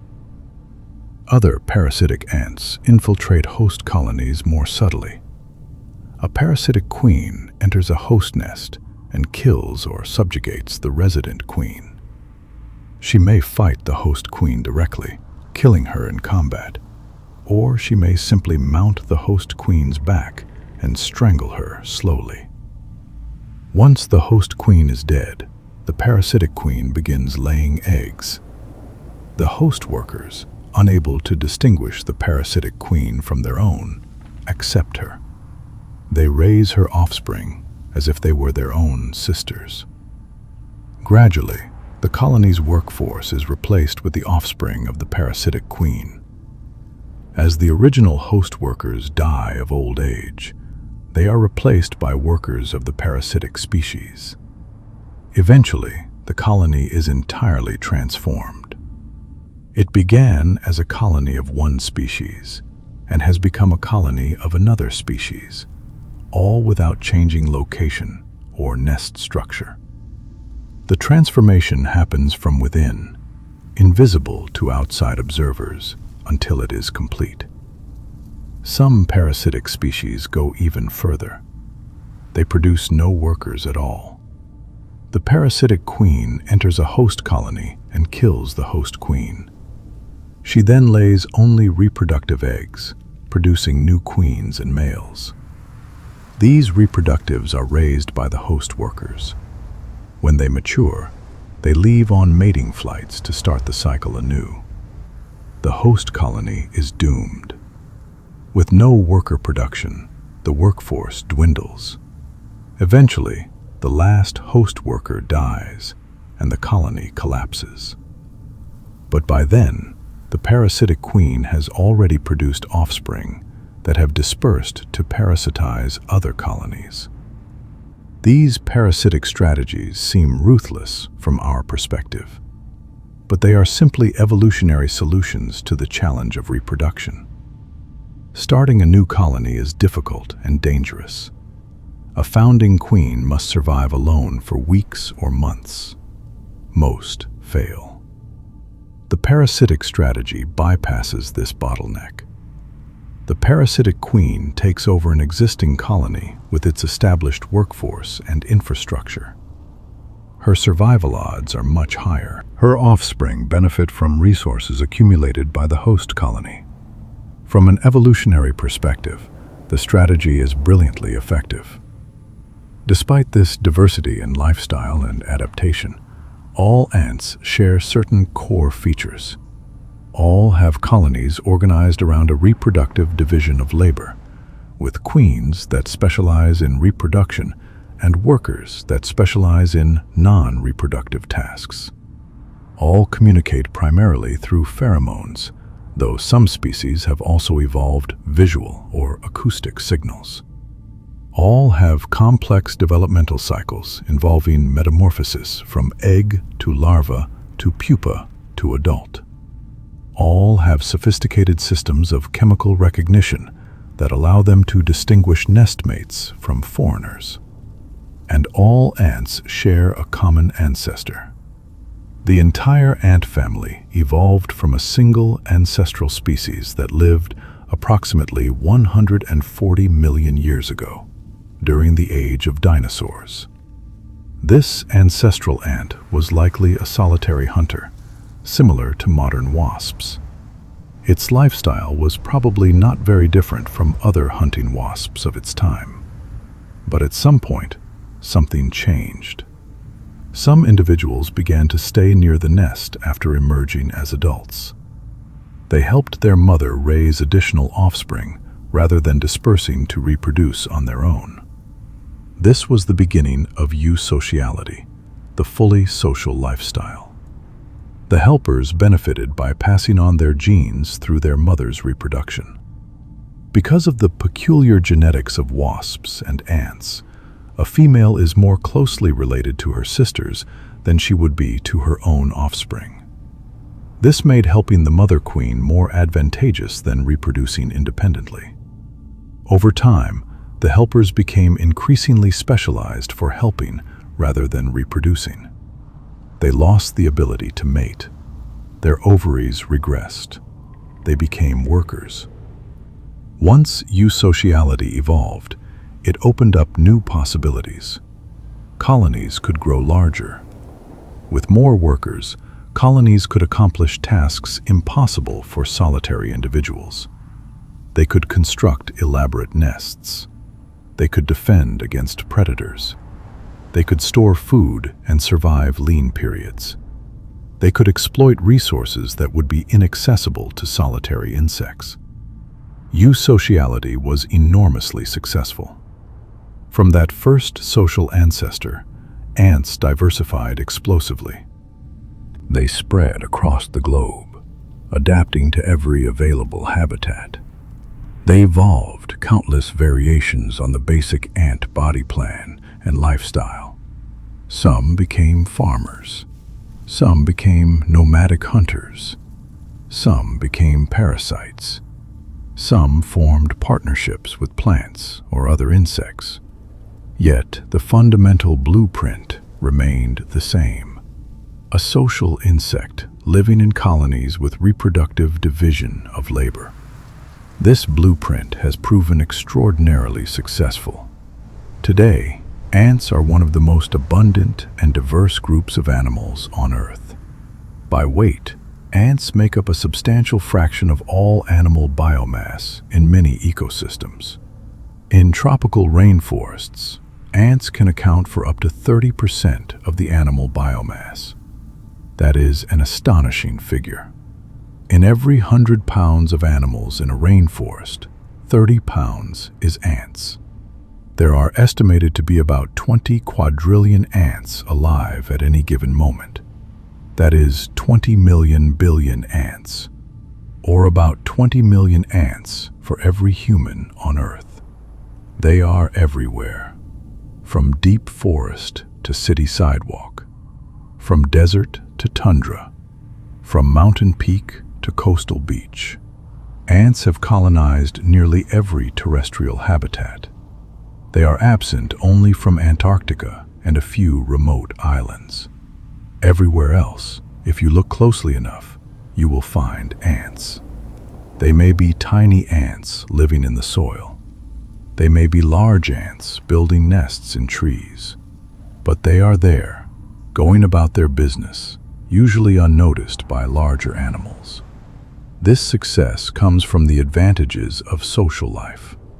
A colony can accomplish tasks that would be impossible for a solitary insect. Multiple workers can carry prey too large for any individual. The colony can maintain a stable nest environment even as external conditions fluctuate. Workers can specialize in different tasks, becoming more efficient through practice. The colony can store food for lean times and share it among members. Information is shared through the colony, allowing rapid response to opportunities or threats. The division of labor is particularly powerful. Instead of every individual being a generalist, capable of all tasks but master of none, workers can specialize. Foragers become expert at finding food. Nurses become expert at caring for young. Soldiers become expert at defense. Each worker does what she does best. The colony benefits from this collective expertise. It operates more efficiently than a comparable group of generalist individuals would. The ability to store food is another major advantage. Food availability fluctuates seasonally and unpredictably. A solitary insect must eat what it finds when it finds it. It has limited ability to store food for the future. But a colony can maintain large stores. Food collected during times of abundance can sustain the colony during times of scarcity. This buffering smooths out the boom and bust cycles that plague solitary insects. It allows colonies to survive in environments where solitary insects would starve. But social life also creates vulnerabilities. Diseases can spread rapidly through crowded colonies. When thousands of individuals live in close quarters, Pathogens can jump easily from host to host. A disease that infects one worker can quickly spread to many others. In extreme cases, it can wipe out entire colonies. Ants have evolved impressive defenses against this threat. They produce antimicrobial secretions from specialized glands. These secretions coat their bodies and the surfaces of the nest. They kill bacteria and fungi, reducing disease transmission. Ants also practice social immunity. They groom each other constantly, removing pathogens from their bodies. They remove sick or dead nestmates from the colony, reducing exposure. Some species even maintain hospital chambers, isolated areas where sick workers are sequestered to prevent contagion. The healthy workers avoid these chambers. Only a few caregivers, often older workers near the end of their lives, tend to the sick. This isolation reduces disease spread while still providing care. Some ants take social immunity even further. When a worker becomes infected with a dangerous pathogen, she may leave the nest voluntarily. She marches out of the colony and does not return. This self-imposed exile protects her sisters from infection. The worker essentially sacrifices herself for the good of the colony. It is a form of altruism, self-destructive behavior that benefits the group. Such altruism only makes sense in the context of kin selection. The worker shares genes with her sisters. By protecting them, she ensures those shared genes continue. Social parasites pose another threat. Many organisms have evolved to exploit ant colonies. Some beetles live inside ant nests, mimicking ant pheromones to avoid detection. The ants treat these beetles as if they were fellow colony members. The beetles eat ant larvae and food stores. They provide no benefit in return. They are pure parasites, exploiting the colony's resources. Yet the colony cannot detect them because their chemical disguise is so perfect. Some wasps inject their eggs into ant pupae. The wasp larvae consume the developing ant from the inside. When the wasp completes development, it emerges from the ant pupa. The ants have unwittingly raised a predator. Other parasites are even more devious. Certain fungi infect ants and manipulate their behavior. An infected ant is compelled to climb vegetation and bite down on a leaf or twig. She dies there, still gripping the plant. The fungus grows out of her body, producing spores that rain down on other ants below, spreading the infection. Ants have evolved defenses against parasites, but the evolutionary arms race continues. Parasites evolve better ways to exploit ants. Ants evolve better ways to detect and resist parasites. Neither side ever wins permanently. Instead, there is a constant back and forth, each species adapting to the other's latest innovations. This co-evolution has been going on for millions of years. It will continue for millions more. Ants also compete fiercely with each other. Different species occupying the same area compete for food and nesting sites. Some species are better competitors than others. Dominant species control the best territories and have access to the most resources. Subordinate species are pushed to marginal habitats. The competitive hierarchy is maintained through aggression. Workers from dominant species attack workers from subordinate species. Subordinate species learn to avoid areas controlled by dominance. Some species form massive supercolonies that dominate entire regions. Argentine ants are a famous example. In their native South America, Argentine ant colonies compete with each other. Each colony defends its territory against neighboring colonies. But when Argentine ants were accidentally introduced to other continents, something remarkable happened. Colonies in the new environment did not compete with each other.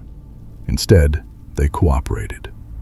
They formed super colonies, vast networks of interconnected nests, treating each other as allies. The largest Argentine ant supercolony stretches along the coast of southern Europe for thousands of miles. It contains billions of workers in millions of nests. All these ants cooperate as if they were one gigantic colony. Workers from nests miles apart do not fight when they meet. They recognize each other as nestmates. This cooperation allows them to overwhelm native ant species through sheer numbers. The Argentine ants have become invasive, displacing native species across much of the world. The reason for this super colony formation is genetic. When Argentine ants were introduced to new continents, only a few individuals made the journey. These founders had low genetic diversity. All the colonies that descended from them are genetically similar. They lack the genetic variation that usually exists between different colonies in the native range. Without this variation, they cannot distinguish foreign colonies from their own. They treat all Argentine ants as kin. This unusual situation has created the largest cooperative animal societies on Earth. The diversity of ants reflects their long evolutionary history and their success in adapting to different environments. Each species is a variation on the theme of social living. Each has found its own solution to the challenges of survival and reproduction. Some, like the leafcutters, have become sophisticated farmers, cultivating fungus in underground gardens. Some, like the army ants, have become nomadic hunters, living in temporary camps and moving constantly. Some, like the desert ants, have mastered navigation in featureless landscapes and learned to tolerate extreme heat. Some have formed partnerships with plants, defending their hosts against herbivores in exchange for food and shelter. Some have become specialized parasites, either of other ants or of other insects. Some have evolved elaborate chemical communication systems with dozens of different pheromones. Some have developed sophisticated temperature regulation systems in their nests. Some can raft across floodwaters by linking their bodies together. Some can survive being frozen solid. Some can navigate using the polarization pattern of sunlight. Some can count their steps and perform trigonometric calculations. Yet for all this diversity, an ant is still recognizably an ant. Whether she is a tiny thief ant, barely a millimeter long, raiding the nests of larger species for food, or a massive bullet ant over an inch long, defending her rainforest territory, she shares the same basic features: 6 legs, 2 antennae, 3 body segments. A member of a colony, a sister among sisters. A worker in service of the queen who gave her life. Part of a superorganism that thinks and acts as one despite being composed of thousands or millions of individuals. In our meadow, the colony we have followed continues its daily routines. It is just one colony of one species in a vast tapestry of ant diversity. But it represents the essential nature of all ants. The cooperation that allows individuals to accomplish what no one could alone. The division of labor that creates efficiency through specialization. The chemical communication that coordinates action without speech. The architectural sophistication that creates stable environments in unstable worlds. The life cycle of transformation from egg to larva to pupa to adult. The dedication to the colony above self. As the sun sets on another day, Foragers return to the nest carrying the day's harvest. Nurses tend the young in the darkness below, moving them to chambers of optimal temperature. Soldiers maintain their vigil at the entrance, testing each returning worker with gentle touches of antennae. Excavation workers deep in the earth continue their endless digging, expanding the nest grain by grain. The queen, in her chamber at the deepest level, lays her endless succession of eggs, each one a future worker who will join the labor. The colony breathes as one, a living organism distributed across thousands of tiny bodies. Each ant is an individual, yet each is also a cell in a larger being. The colony has no brain, yet it behaves intelligently. It has no central control, yet it coordinates its actions. It is simultaneously one and many. It is a paradox made real through evolution. It has been this way for 100 million years. It will continue for as long as ants exist on Earth. The diversity of ants is a testament to evolution's creativity. From a single common ancestor, natural selection has produced thousands of variations. Each species is perfectly adapted to its particular niche. Each has found its own way to make a living in the world. Yet all remain true to the fundamental ant nature. Social insects living in colonies organized around reproductive division of labor. Chemical communicators coordinating through pheromones and touch. Builders of hidden cities in the earth and in trees. Farmers, hunters, herders, raiders, parasites, and mutualists. In deserts and rainforests, in temperate meadows and Arctic tundra, in cities and wilderness, ants go about their work. They build their nests and raise their young. They forage for food and defend their territories. They live and die in service to their colonies. They are small, often overlooked, easily dismissed. We walk past them without notice. We step over their nest mounds. We consider them pests when they enter our homes. But they are also one of nature's great success stories. They are masters of cooperation, having solved problems of collective action that still challenge human societies. They are architects of the underground world, building structures of remarkable complexity. They are farmers who have cultivated crops for millions of years longer than humans. They are navigators who can find their way home across featureless terrain using nothing but sunlight and step counts. They are chemical wizards who communicate through an invisible language we are only beginning to understand.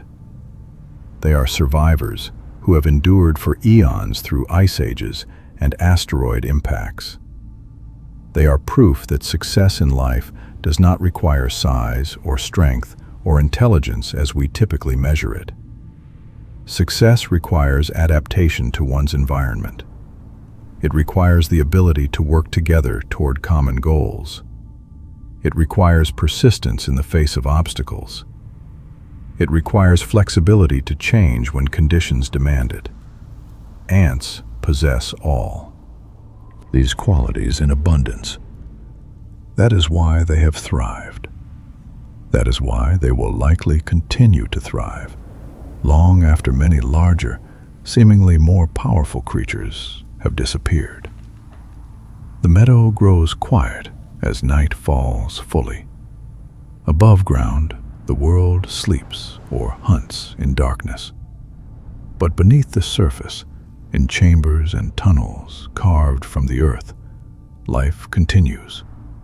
The work never stops. The colony never truly sleeps. In chambers lit only by the faint warmth of clustered bodies, eggs are tended, larvae are fed, pupae undergo their silent transformations. The queen lays more eggs, adding to the thousands she has already produced. Workers move through the tunnels on their errands. Some carry food to storage chambers. Some remove waste to the midden. Some excavate new tunnels, grain by grain. Some stand guard at entrance holes, alert for threats. Each follows her role without question or complaint. Each contributes to the whole. Each is replaceable, yet essential. The colony is immortal, though its individual members are not. And so it has been, day after night after day, for millions of years. Ants building their civilizations in the earth, generation after generation, colony after colony, species after species, adapting, evolving, diversifying, but always remaining essentially ants. Small creatures with enormous impact on their ecosystems. Silent workers reshaping the world, one grain of soil at a time, one seed dispersed at a time, one prey item captured at a time. A hidden complexity beneath our feet. A reminder that life finds a way, in countless forms, to persist and thrive. That cooperation can achieve what individual effort cannot. That even the smallest among us can build something enduring. That success comes not from dominating others, but from finding one's niche and exploiting it with dedication and efficiency. That intelligence can take many forms, not all of which require large brains or conscious thought. That society can function without hierarchy when each individual knows their role and performs it faithfully. That family bonds can be so strong that individuals sacrifice their own reproduction to help raise siblings. These are the lessons of ants. Whether we learn from them is our choice, but they will continue regardless, following the patterns established over millions of years. They will build their nests. They will raise their young. They will forage and defend and cooperate. They will survive and thrive in ways we are only beginning to understand. And they will remind us, if we pay attention, that the smallest lives can teach the greatest lessons. In the darkness of the underground chambers, surrounded by her daughters, the queen continues her ancient work, laying eggs, creating life, ensuring that the colony, her legacy, will continue. One more day, one more generation, one more chapter in a story that has been unfolding since long before humans walked the earth, and will continue long after we are gone. The story of ants, small yet mighty, simple yet sophisticated, ancient yet adaptable, individual yet collective, mortal yet immortal, through the continuity of the colony. They are a paradox and a marvel. They are everywhere and nowhere. They are beneath our feet and beyond our full comprehension. They are ants, and they endure, persistent in their labor, faithful to their purpose, eternal in their cycle. Small lives lived in service to something greater, a society without rulers that nevertheless functions with precision, a civilization without monuments that nevertheless reshapes the world, a success story written not in words but in survival. And as the night deepens and the stars wheel overhead, the colony continues its work, as it has for 5 years, as it will for years to come, as colonies have for 100 million years, as they will for 100 million more. The ants persist. The ants endure. The ants survive. And in their survival, they tell us something profound about life itself.